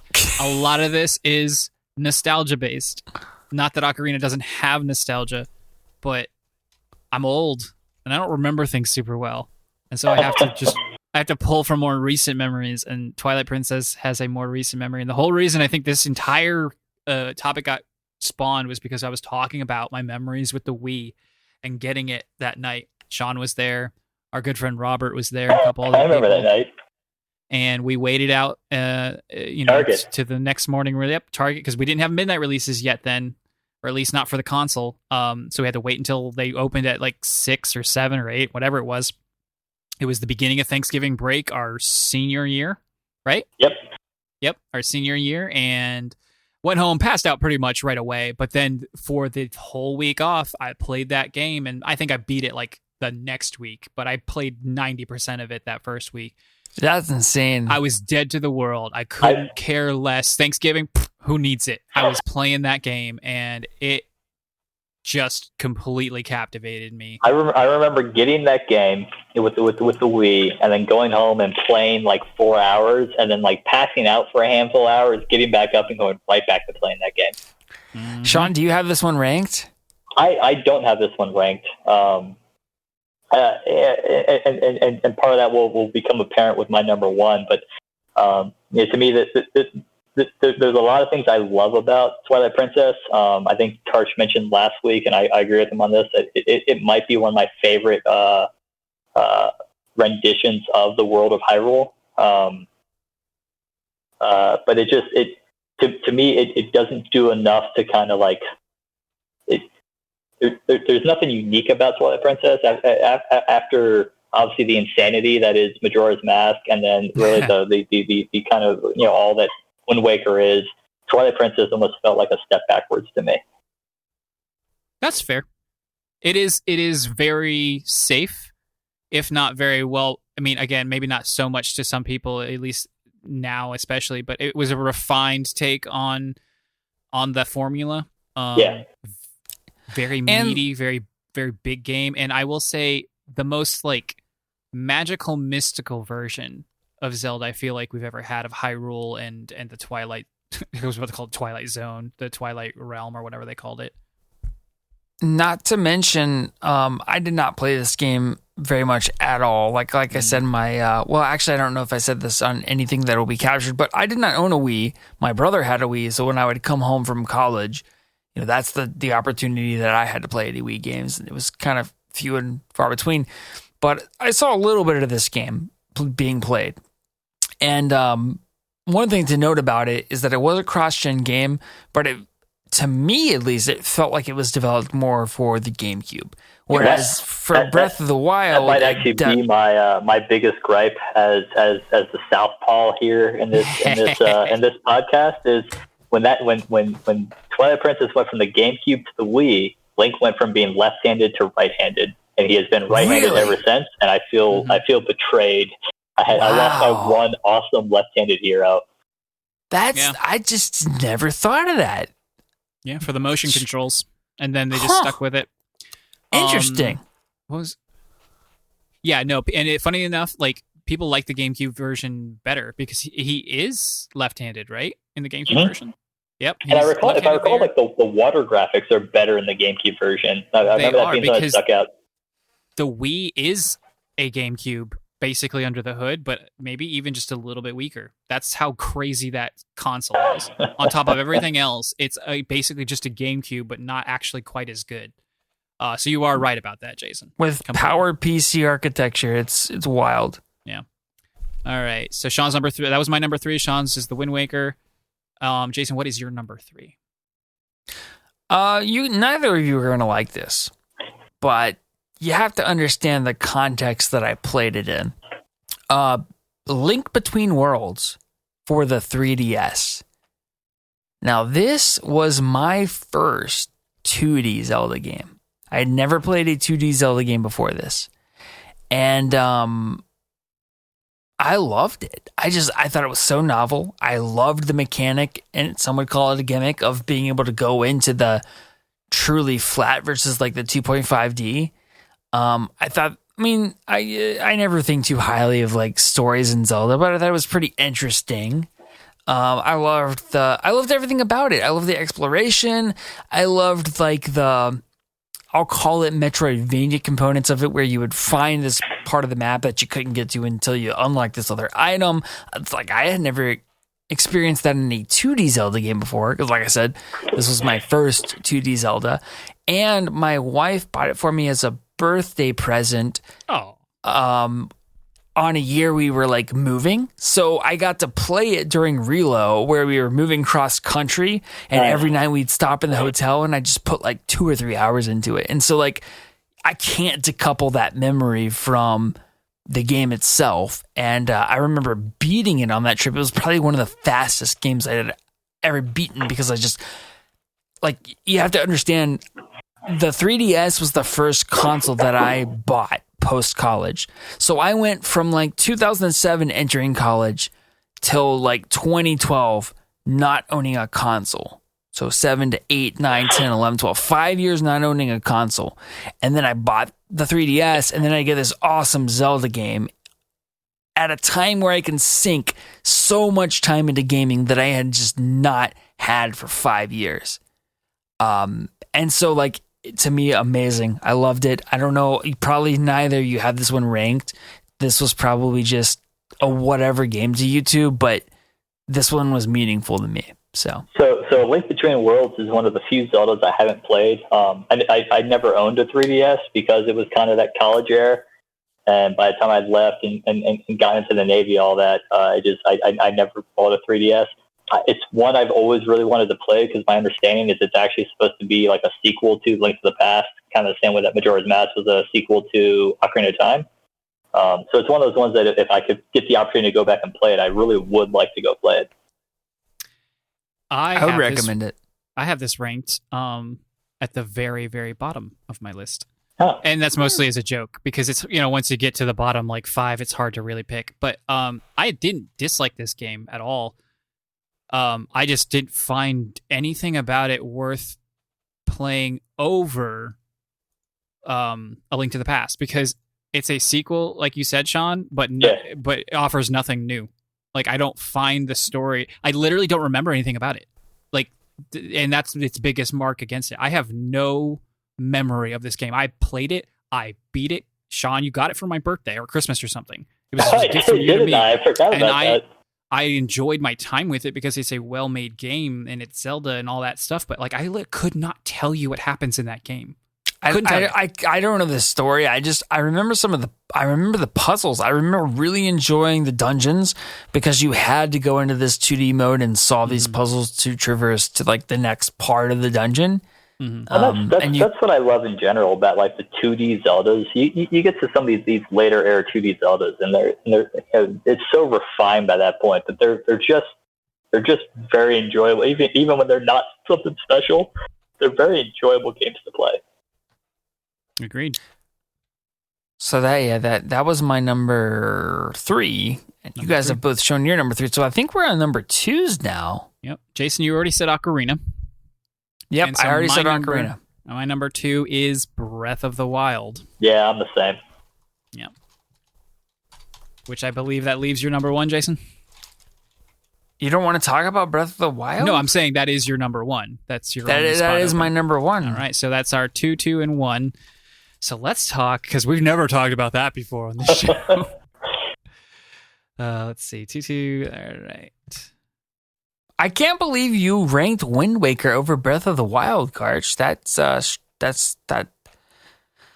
Like, I have a prediction for what Sean's number 1 is going to be, and that one makes sense. But to rank Wind Waker over Breath of the Wild, like I said, I'll be honest. I mean, I'm not going to critique Karch on that. I mean, Wind Waker is almost it doesn't get the credit that Breath of the Wild does, but it actually does a lot of what Breath of the Wild did years before Breath of the Wild did it. The reason I rank it, I already said why. It is a emotional gut thing. So the one thing that the Breath of the Wild doesn't do as well, I think it does it very well. I think the subtext, I think the story told through the world and through, what has happened through the little memory things in Breath of the Wild, the story in Breath of the Wild is very good. I think it's very much there. You have to kind of look for it, which is what these games do. People want Skyrim, but they want Zelda. Well, that's the story in Skyrim is mostly there via, little tidbits here and there. That's how you pick the story out in those kinds of games. So it shouldn't be any different when you make a Skyrim Zelda game. But it is a little bare bones. It doesn't have like the temple or the dungeon structure and stuff. You don't have that really good finale finish off with Zelda. That finale with Ganondorf or Ganon, whatever his form is at the time, that Wind Waker has and knocks out of the park. And unfortunately, all the great characters are dead.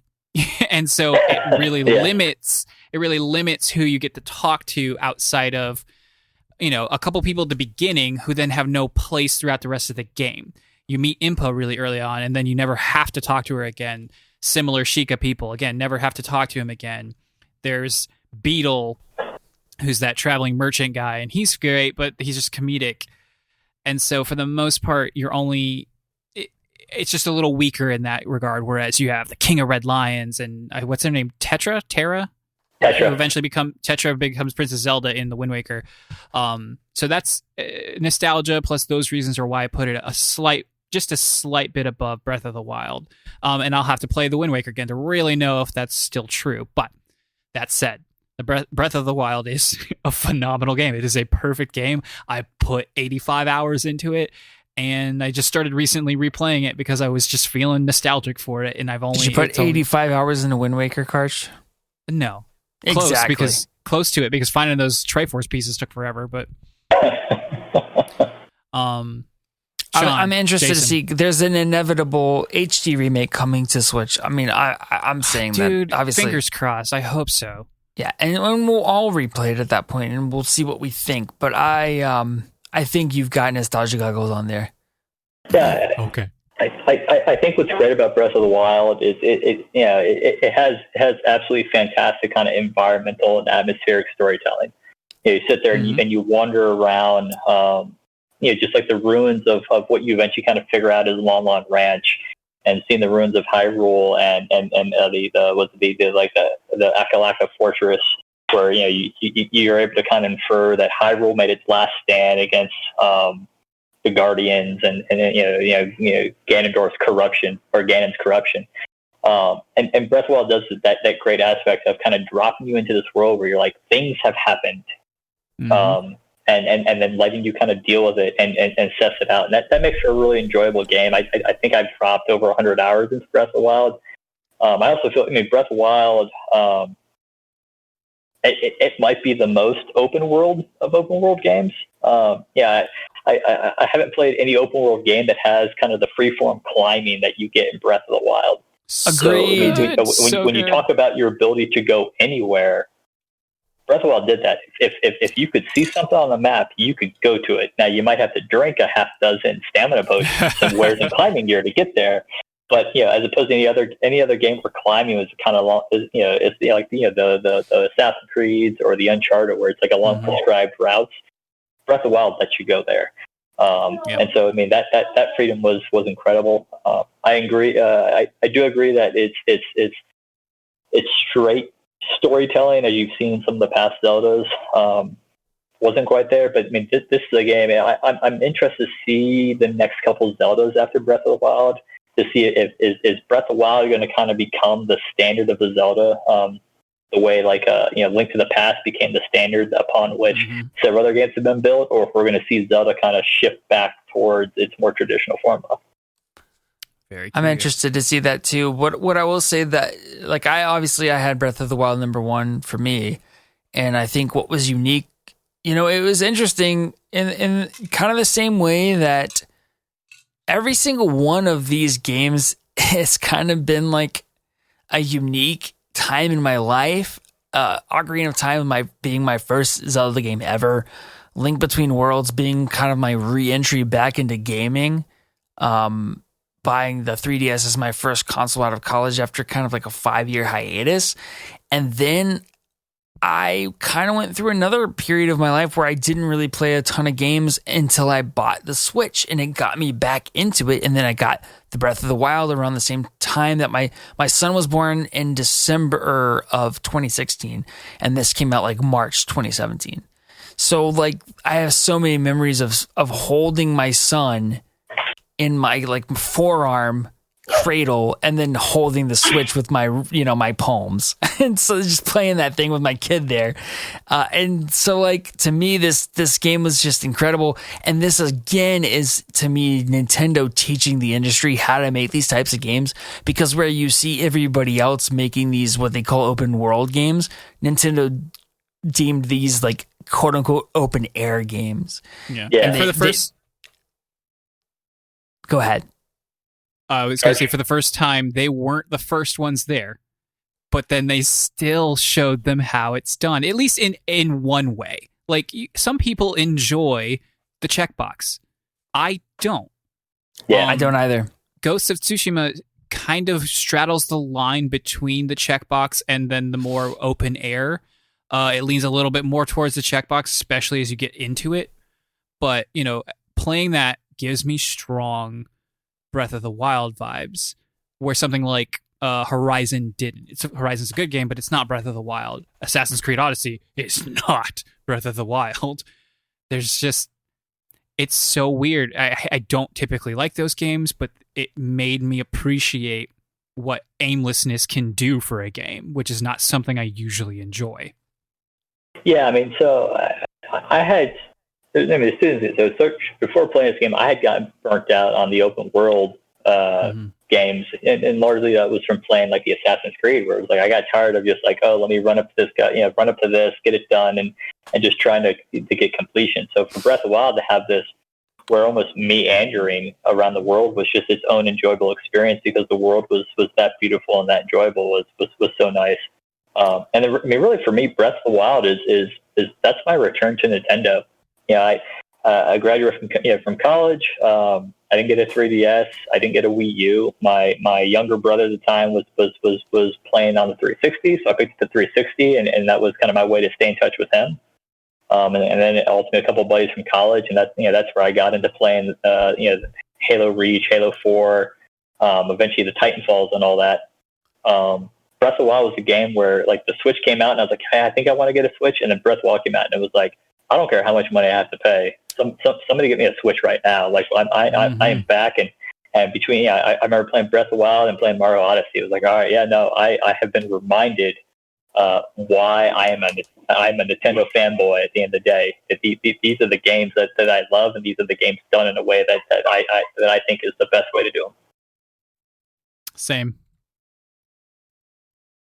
So that only leaves one spot, and that is Sean's number one. so Karch called my number one last week. My number one is the first video game I ever beat by myself, and it's the first Zelda I ever played, which is Link to the Past. Fair enough. To me, Link to the Past is the quintessential Zelda. If you want me to pick a Zelda that I feel like introduces someone to the world of Zelda and sets them off on the right foot to enjoy the rest of the Legend of Zelda series, that's Link to the Past. It's got its overworld is the layout that we know of Zelda to this day, with Hyrule Castle in the center and Kakariko Village and Death Mountain and Lake Hylia. And it introduces so many iconic things that have gone forward in the series. Whether it's the hook shot or bottles or fairy fountains and their impact on the series. To me, Link to the Past took from the first two Zelda games on the Nintendo, took Zelda from this kind of ill-defined adventure to something where it's like they gave you a world and a culture that has only been built upon. And we've commented before on how Ocarina of Time and Twilight Princess are really just retellings of Link to the Past. So to me, Link to the Past is what Zelda is, and it's my top pick as a result. It's a masterful game. I replayed it. It's aged well because sprites. Very well. Those Super Nintendo era sprites they just continue to look nice. Especially where a bunch of indie devs are basically trying to recreate. And they're failing. Yeah, they're failing. It's so funny how it's like, you don't get it. It's not working. Yeah. Karch is like, it's a masterful game. I ranked it number 17 out of 17. No, it was so technically, if you take both Oracle's games, which were I put Seasons at my number 5, but if we take them both as one, like Sean did, then A Link to the Past is basically my honorable mention. It's a great game. It is a classic. That's also a perfect game to me. But I don't know if I just played it too many times at this point. But when I went and played it through last year, when it came out on the Nintendo Switch Online service, some part of the magic was gone for me. And because I didn't play this game for the first time till I was at least a teenager, if not, until at least I was a teenager. So I don't have as much of a youthful nostalgia to it.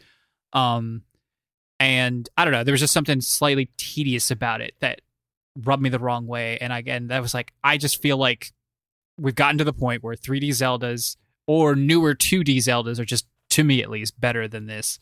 And really, it's only the one 2D Zelda in the form of Oracles. So yeah, I mean, I think if I had to pick a Zelda game that I wanted to replay, the top of the list would be Wind Waker, but I think right after that would be the Oracles, because I haven't played those in so long, but I just, even with that, I have such fond memories of them being just top-notch games. You get a kangaroo. You get to ride around in his pouch and he punches right. You stuff. have the whole, like the 3 different animals that you get there. Yeah. Jason, did you ever play Link to the Past, like, for like a length of time? No, never. No. Okay. Is it on Virtual Console on the Switch? Yep. I may check it out. And the only reason I beat that game is because I was able to use Save Scum, because the Ice Temple can just burn in hell. Because that's where that Ice Temple belongs, melted at the bottom. I think I was telling you guys earlier how in college, like, I beat one video game a year. So, like, I beat this game when I was like 4 or 5 on like a vacation up to like my aunt and uncle's house in Ohio. That's amazing. Where, like, and it was that, I'm 4 or 5, and the same way that you'll run into the Goomba 20,000 times, I just beat my head against this game until I beat it. And then I played this in college, and I remember just like struggling with this game and being like, but I beat this when I was like 5. How is this game so hard? That's amazing. Hard, dude. Turtle Rock is a beast. Yeah. And the final fight with Ganon is not easy. It's a fun fight. Did you have the silver arrows? Did I have the silver arrows? Yeah, you have to have the silver arrows. Yeah, okay. Because it only takes 4 silver arrows to kill him. Maybe I didn't then? I don't remember maybe why you I know suck. that. Maybe I do suck. Because there's the Queen Fairy where you got to drag like the mega bomb. You can't go in your inventory and it blows up. And if you drag it there, that's how you get the level 4 sword and the silver arrows, and I want to say something else. So I know the level 4 sword, the golden sword, wasn't required. And if you fought Ganon without the silver arrows, I think it's something like 16 or 20 arrows to kill him, which would be brutal because his hits take out like 2 or 3 hearts, if I recall, even with the heart protector. Mm-hmm. Or the blue tunic. Yeah, it takes 4 shots with the silver arrows. I could have sworn I gotten him. I feel like I would have hit him easily 4 times, unless I ran out of arrows the way I had saved it. I don't know. Yeah, man. Either way, it's a fun fight, but it's a hard fight, and I never would have gotten it if I hadn't, like I said, save scum my way through. And there's just the hook shot and the Pegasus boots, and there's so much from that game that is so iconic. I will say real quick. Death Mountain. Go ahead. I said I hate Death Mountain. It sucks. It's not great. It's hard to navigate in both worlds, specifically when you're trying to go between the light and the dark world. Yeah. So it's such a pain. I was going to say just real quick, I mean, you mentioned your honorable mention. I would be remiss. My honorable mention has to be Majora's Mask. I love that game, and it's such a unique game, but I think it's probably a better game than it is a Zelda game. Yeah, I hear you. That makes sense. I typically don't like to say stuff like that, but I hear you. Yeah, and it does such unique things. With I really enjoy the way that it gave all the characters, because it only had to deal with those 3 days, such defined lives. Mm-hmm. But that's a game that it kind of piggybacked on the Zelda title, but it didn't really need to be a Zelda game. But as far as video games go, it's one of my favorite games, and that's another one I would really like to replay. Although I would hate having to get back the bajillion masks that you have to get throughout that game. That game stressed me out. I couldn't finish it. Actually, funny enough, borrowed it from my adult neighbor, the guy I used to mow his grass. He had a 64, and I borrowed it from him, and I think I had it for like a week, and I was like, nah, not for me, because it stressed me out with the evil moon guy trying to kill you the whole time. It does. It's interesting because it has a very dark theme to it. So dark. Everything's dark. Yeah, but it's also it's interesting. Some of those themes have in the destruction of the world of Breath of the Wild, and the some of the themes of Twilight Princess, like that. So you can almost trace those themes existing back to Majora's Mask. Yep. Yeah, I never beat that one, unfortunately. The closest I came to was 2 or 3 years ago. I did Did I buy it? No, I think I rented it on GameFly, and I played the 3DS version specifically. Okay. And that was fun. It was a nice little handheld game to have. But stressful is not how I would put it, but it is a tedious game. Yeah. There's a tedium about it that I didn't want to put up with. And that was mixed with the fact that I'd rented it. Whenever you rent a game, you're like, I'm losing out on another game I could be playing. And so you it's easier to push a game out if you're not having like an absolute blast with it. Renting that game is a double whammy. What's that, Jason? Sorry, Sean. I was just saying, renting that game's a double whammy. You're restricted by a real life timeline, and then in the game, it's like, you better go. Stresses me out just thinking about it. It's also that's a game I'm not sure I would enjoy without a strategy guide. True. I mean, I had my phone, and I was using guides to make, like, if I had wanted to figure something out, I just went to it straight away. I wasn't trying to figure it out. But hey, to talk about, once again, doing things first, like the schedule, again, not like the first, but to use it to leverage it to the degree that they did, like to have the schedules and the secrets and the conditional effects. It was like there's so many storylines, and now that's more reminiscent of weird stuff, kind of more to your like management type games like Harvest Moons and stuff like that you wouldn't normally find in a game like a Zelda. It definitely leaned more on the adventure side of action adventure. Let's say that.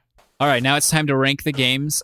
We had 8 unique titles, 3 of which don't make the cut, and so those losers are starts with Link's Awakening, which had the least amount of points, with Jason's number 5, and no one else voted for that one. And then Twilight Princess and Link Between Worlds are also cut. They tied at our Jason and Mai's number 3, respectively, with no votes from Sean on that one. And so the number 5, that can't be right. Hold on. Oh, yep, this is right. The number 5 game, the NFTP best Zelda game of all time, number 5 is A Link to the Past, saved by Sean only by putting it at the number 1 spot. I love that. I feel vindicated. Yeah. A lot of people would, hate us enough that it's number 5, but hate us even more if it wasn't on there. Number 4 would be the Oracle's games, Oracle of Seasons and Oracle of Ages. Number 3 is Ocarina of Time. Number 2 is The Wind Waker. And finally, the best Zelda game of all time to date for Never Free to Play with guest Sean is The Breath of the Wild. I actually kind of agree with that top 5, so I'm happy. It's not a bad top 5. Yeah, I'm pretty happy with that top 5. All right. Cool. All right. That was the topic of the show. I bet that was like a good hour and a half. No, not an hour and a half. I mean, probably pretty like close. Pretty close to an hour. Good hour. We're going to move into listener questions. The question's so good that we had to invite the man who asked it on the show. So, Sean, what's your question? I'll beat him up. What's your question, Sean? Since we're on Zelda, my question for this week was about its lore. So growing up, all of us kind of had our theories about the Zelda timeline, and Nintendo would eventually go on and publish an official timeline there in the Hyrule Historia a few years ago. What are your guys' thoughts on how that timeline was probably taken from fan theories, or might have been taken from fan theories, and how necessary do you really feel it was to have a Legend of Zelda timeline, given that most of the other old franchises don't have one? Let's start with the necessity. I don't think it's necessary at all because we had done it ourselves. I think it's a very small fraction of people who had their jimmies rustled about Nintendo not officially saying anything. For the most part, I think people were content with just kind of, talking with their friends and making their theories. Because unfortunately, once you make the official one, all you have left are people who just agree and stop talking about it, or people who are just mad now. Those are the only people still talking about it, are people who are mad with their decision if they, for some reason, disagreed with it. Thankfully, because they actually listen to fans for a change, which is a very rare move by Nintendo, who almost never listens to fan input about the stuff that they're, pertaining to their games. For the most part, it seems like most people are happy. Breath of the Wild came out though and kind of threw a wrench into that, if I'm not mistaken. I disagree. No, I mean, like, as far as people, the way that people perceive, it made people angry, the way that they handled Breath of the Wild. Well, so, because Breath of the Wild has that one cutscene where Zelda is knighting Link, and she talks about, like, traveling, like, a hero of time, the hero of Twilight, and, like, the hero of the seas. And so if you look at the Legend of Zelda timeline, you're like, well, no, the hero of Twilight and the hero of the seas can't exist in the same timeline. So there's a sense that Nintendo had broken their own timeline. Oh, I see. Yeah, and they did publish this timeline in 2011, and then Breath of the Wild came out 2017. So I get it. I think Nintendo's most recent statement on the fact is that Breath of the Wild is kind of like is the beginning of the timeline's fine. They finally did it, and that's good for those games that came before, but Breath of the Wild isn't going to be a part of that, and anything going forward will just be a new thing. Breath of the Wild is what they say about it is that it happens so far in the future that all of these other games have become myths. And that's why I think they give themselves a little bit of slack in doing that, because you don't really know what timeline they're in. And I'm not saying like that anything could have concurrently existed in the Breath of the Wild timeline, but I understand how things could have happened so long ago that maybe they're myths. And I don't know, like I think that's a fine enough explanation, to be honest, because this is all, I don't know, it's lip service for the hardcorest of fans. But I will say, before I want Sean's opinion on all this too, I will say it's kind of their own fault, because it's not like a Final Fantasy situation where like, okay, yeah, magic spells are named the same thing, chocobos exist, and there might be a couple characters that look like or sound like or talk like or are named the same as other ones. But for the most part, all those Final Fantasy games, except for the obvious direct sequels, are completely different. They go out of their way to make it look like this game exists in some kind of timeline, and then when they're pressed on it, they're like, no, stop it, that's not what this is about. And it's a little like, you can't have your cake and eat it too, Nintendo, which I think is why they finally did it. But anyway, Sean, what are your thoughts on the timeline? I don't like the timeline. I think establishing a fixed timeline was detrimental to the fact that it took away, like I remember you and I, Karch, we had a timeline, at least in the, I think, at least up to Twilight Princess, that worked without the whole splitting timeline thing that they eventually settled on.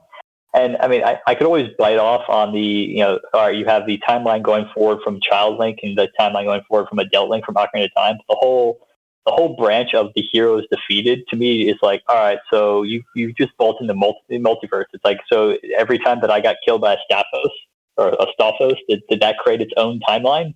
Is there a separate timeline when I'm fighting Link to the Past and I get my butt handed to me by Ganon at the very end, that games could eventually occur in? And I have no issues with the answer being yes, because Nintendo can go tell whatever Legend of Zelda story they want to, but tying it to a timeline, and then especially with it being this whole like, oh, you won or you lost, just to me made it nonsensical anyways. It was a pointless endeavor that all it did was really kind of take away from the ability of fans to have kind of fun, if pointless, discussions about the series. Yeah, and that's kind of basically what I was saying earlier too. Exactly. The only people who are still talking about it are the people who are so mad about it they can't be silent, because either you agree completely, or like you and I were like, all right, well, that's good enough, and you've taken my game, you took the toys away from me, you broke it, you walked away. You basically said, this is what it is, now give me that, you don't get to talk about this anymore. Which is not our fault, but other fans' fault. It's like it was this weird cyclical thing where it's like, we don't wanna, but we keep pretending like it's there, and so then we kept asking for it, so then you gave it to us, and now we're it's like, it's goofy. But, so answer the second part of that question, because we've talked about necessity, but do you think they had this in mind all along, or do you think... not the whole thing, but some of it, they had to. Like, when did they make it? You said 2011, so Skyward Sword would have been out by then, right? Yes, because Skyward Sword is like the origin story. Right. It's the first game in the whole timeline. They literally describe how the myth starts. like, how can you not? And then the way they handled the Wind Waker, Hourglass, and Spirit Tracks, those are all direct sequels, right? In some regard, like, it's clear that they're direct sequels to at least that idea of the Wind Waker. They use the same art style. They reference the ocean and like all that. I haven't played. That was the thing you had several times throughout Zelda. So like, it was always apparent that Majora's Mask was a direct sequel to Ocarina of Time in some way. It was always apparent that Link's Awakening was a direct sequel to Link to the Past. It was always apparent that the adventure of Link was a sequel to the original game.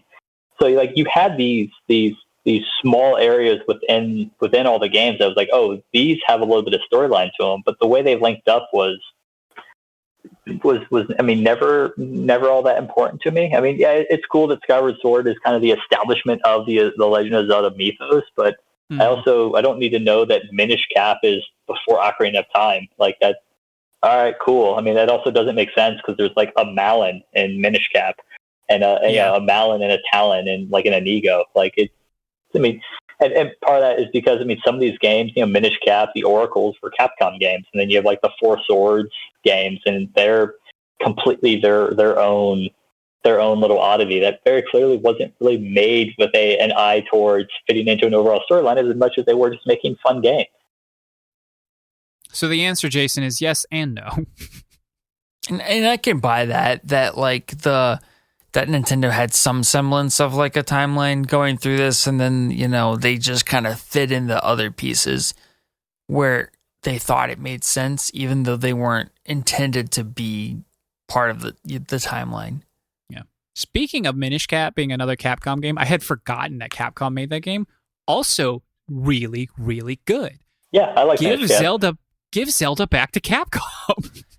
Yeah, apparently when it comes to 2D Zeldas, Capcom knows what they're doing. Like, right? Well, let's just say this: when Nintendo lends their IP to other developers and publishers, the product is typically decent, and I wonder how much say Nintendo has in that. Glaring exception in the mid '90s, which is that. So near the end of the Super Nintendo, and this is why the PlayStation exists. They worked. He's going to bring up that game with Sony, and then what's the other one? The other console that came out of that failed attempt to upgrade the Super Nintendo. Yeah, the Philips CDI.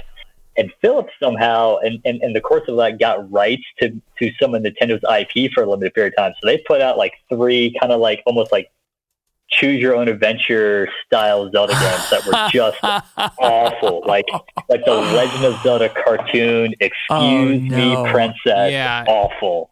And they also made Mario. They made some Mario games in a similar style, and they're also just as bad. Really? Now, if you want to talk about like Super Mario and Rabbids Battle, yeah, I totally agree. That's exactly the one I was thinking of. Some fantastic games have occurred, but you have to account for that late '90s Philips CDI era. That's just horrendous. It's like the movies. It's like they, for the longest time anyway, they took a never again approach because it only takes one to make everyone like. Because people just can't let things go. Like, obviously, we can have fun and poke fun at it, but like some people just take it too far and like, but remember the one time that invalidates everything forever. And so it's like, if I were Nintendo, they're still bravely giving it out to even to indie developers with Cadence of Hyrule. Obviously, there's someone like with a firm grip on their shoulder the entire time that says you can't do this because they've learned from their mistakes, but. Yeah, so far it's been great. I love when Nintendo gets weird, or if they're not willing to get weird themselves, when they give it to somebody else to get weird. Getting weird's good. Getting weird's so good. I think Breath of the Wild 2 is gonna get weird enough. Maybe not super weird like Majora's Mask. Yeah, but I think it's gonna be. I'm hoping not quite Majora's Mask, but because even Link's Awakening was a little weird compared to Link to the Past. And I could do with a Breath of the Wild sequel that's in the same vein as Link's Awakening. As long as there's not a moon trying to kill us, I'm good. Yeah, throw it in there. It'll be fun. No, don't. No, I don't like timelines. No, don't. Moons. That's against the whole principle of the original game, which is like exploration on your own time. Give me 2 moons, some dragons, and then I'm pretty sure it's Skyrim. So, why not? All right, real quick. Probably should have done this in the previous segment, but which game have you not played out of the entire Zelda series, what we're looking at in front of us right now, basically on the timeline, that you wish you had? Sean, we'll start with you since you have the least. There's only like 3 I haven't played. So I haven't played Phantom Hourglass, Spirit Tracks, or Skyward Sword. And I think of those 3, Skyward Sword is definitely the one I wish I had played, because it is that origin of almost Hyrule and the Link, Zelda, Ganondorf triad. And I'd like to see how Nintendo plays off that creation. But I probably never will, because that one was so focused on motion controls. I'm not sure they'll ever remake it. They could, but maybe not. It's hard to say. Jason, what about you? You got a lot more to choose from. Yeah, I do. Well, it's funny because I when I think of Zelda, I think of like mainline console games, and so listening to you two rank them, I think the Oracle of Seasons and the other, what was the other? Ages. Yeah, Oracle of Seasons and Oracle of Ages. I think those would be really cool to check out because I don't have a lot of experience with the 2D Zelda games, and then like to hear you talk so highly of those games, being on the Game Boy Advance, right? It's a Game Boy Color. It's a cop out answer for me to say. No, not at all. Well, no. What I was going to say is it's a cop out answer for me to say Twilight Princess or Skyward Sword, because those are like gaping holes in my. Oh, I see. Right, or like finishing Wind Waker. Yeah, of course I want to do that. But the one that surprised me the most going through this conversation with you two were the Oracle Seasons and Oracle of Ages. So I would say those two. They are like, for again, almost in every way, like Awakening has its charm. And it's not a bad game by any stretch, but, especially the Switch version, a lot of people were salty that the graphical update, which I liked a lot, and not that they didn't like it, but that the graphical update was the only improvement to that game, except for maybe just a couple minor tweaks. It is the same game almost beat for beat. It's actually, in one way, it's less of a game because it doesn't have the little photographs that you could get from the Game Boy Color printer, and those photographs were adorable. You print them off at Blockbuster. Print them off at Blockbuster. No, but I mean, okay, you can be salty all you want. I appreciate that. I appreciate the preservation of the original game because I had never played it. So my point was that, for everyone who is salty about that, Oracle, if you packaged those two into like one remake on the Switch, now that would be worth $60 and then some, is what I was getting at. Oh, I would happily pay money to play the Oracles again.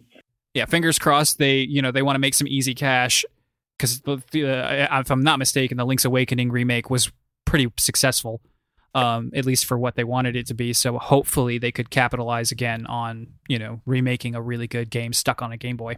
They're going to save that for when they don't have a next-gen console. My concern about that is because it was a Capcom effort. I wonder if there's some additional legal hurdles there. Yeah, I do remember that now being, obviously I knew it was Capcom, but like, I'm trying to remember why, like, that might not have been a thing, and people were talking about that pretty much out the gate. Capcom's been in a remake mood lately, and they've also been in but they're going to want that money mood too. Yeah, that's true. Right, yeah, and we're not going to get Breath of the Wild 2 probably for another couple of years at least. Right. I would it's a tie between Skyward Sword for the same reason Sean said. I'm super scared to play Skyward Sword though because of how, like, it's a long game apparently for a Zelda game. And it's also really maligned because of the motion controls, because of the way that it was during an era where Nintendo had gone insane with hand holding. And like, I guess it's stupid stuff. Like every time you like re-enter the game after you've like saved and exited, like even something as simple as picking up a rupee makes you look at the tooltip again, where he like holds it up over his head, and like Fi, whatever her name is, the spirit that follows you around. Exactly. She's like basically as bad as Navi with how often she gets in your face. She doesn't say, "Hey, listen," but she's like, might as well say, "Hey, listen." So anyway. It's that or Spirit Tracks. I just hear really good things about Spirit Tracks. People love that game. It's one of those kind of like hidden gem style situations on a major, successful worldwide franchise. Yeah, maybe I'll dig up a DS here at some point and play through Hourglass and Spirit Tracks. Hourglass has controls though where you have to use the touchscreen. Yeah, that's what I remember about Hourglass, which is why I didn't touch it. Yeah. There's one other thing that I thought was interesting to note about the timeline, and that is that one of the later games, Skyward Sword, is like the origin story, and one of the earliest games, Adventure of Link, is like one of the last games in the timeline. Yeah, I think that's funny too. It's clearly like because of the bare bones style of those first two games, it's so well, 2 is obviously a sequel to the first one, and 1 looks, before Breath of the Wild came around, it was the most like quote unquote post-apocalyptic Zelda that there was. So like you had to explain, where is everybody? Where is the castle? It was the NES. We didn't care, and so they just stick it at the end of the timeline as an easy kind of, what else are we going to do with it? Right. Which leads me to believe like some of this was forced and fabricated, and where they've painted themselves into a corner. And I don't know that there was this architecture from the onset of like they made the first Zelda game and they were like, here's where we're going to go with it. Because not at all. That to me is more impressive than just stringing together a timeline that's canon based on the games that you've made. If you don't make them with the timeline in mind, then I'm just not as impressed. And that feeds back into that necessity conversation where if I don't care about the timeline, if the games weren't made with the timeline in mind. Agreed. Yeah, just don't do goofy things like don't say something and then don't use another game to like directly contradict. You can say something that makes it vague as to what happened, but don't like directly contradict or confirm something, because then again you get people some people cannot leave well enough alone, and they will poke that bear. They will pull that thread and try to figure out what's going on, and they suck. But that's the reason that we got this in the first place. So the last thing I'll say on this is, in my my quest to point out fantastic Legend of Zelda music, is Twilight Princess does have the fantastic, the good, the bad, and the Zelda when you're there at the hidden village. That also has to make my top 10 on fantastic soundtracks.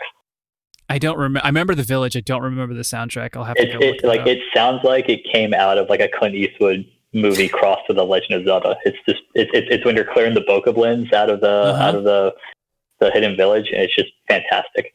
That moment is awesome. All right. Thank you, Sean, for joining us. We hope to have you on again some other time. Jason, wrap us up. Okay. Well, yeah, no, I'll echo what Karch said. Thank you, Sean, so much for joining us. Don't really have much else to say in closing. This drops on a Monday. Hopefully people listen to it on a Monday. And we hope you all have a fantastic week. We will try, but we are never free to play.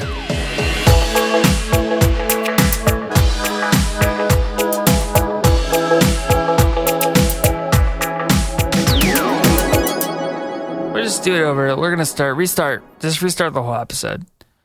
I'm going to host though. What's up, everybody? Welcome to episode 27. It's your boy, Never Free to Play. Gotta love YouTube. We're not friends anymore. Did that get the Zoomers? Did that get the Zoomers here?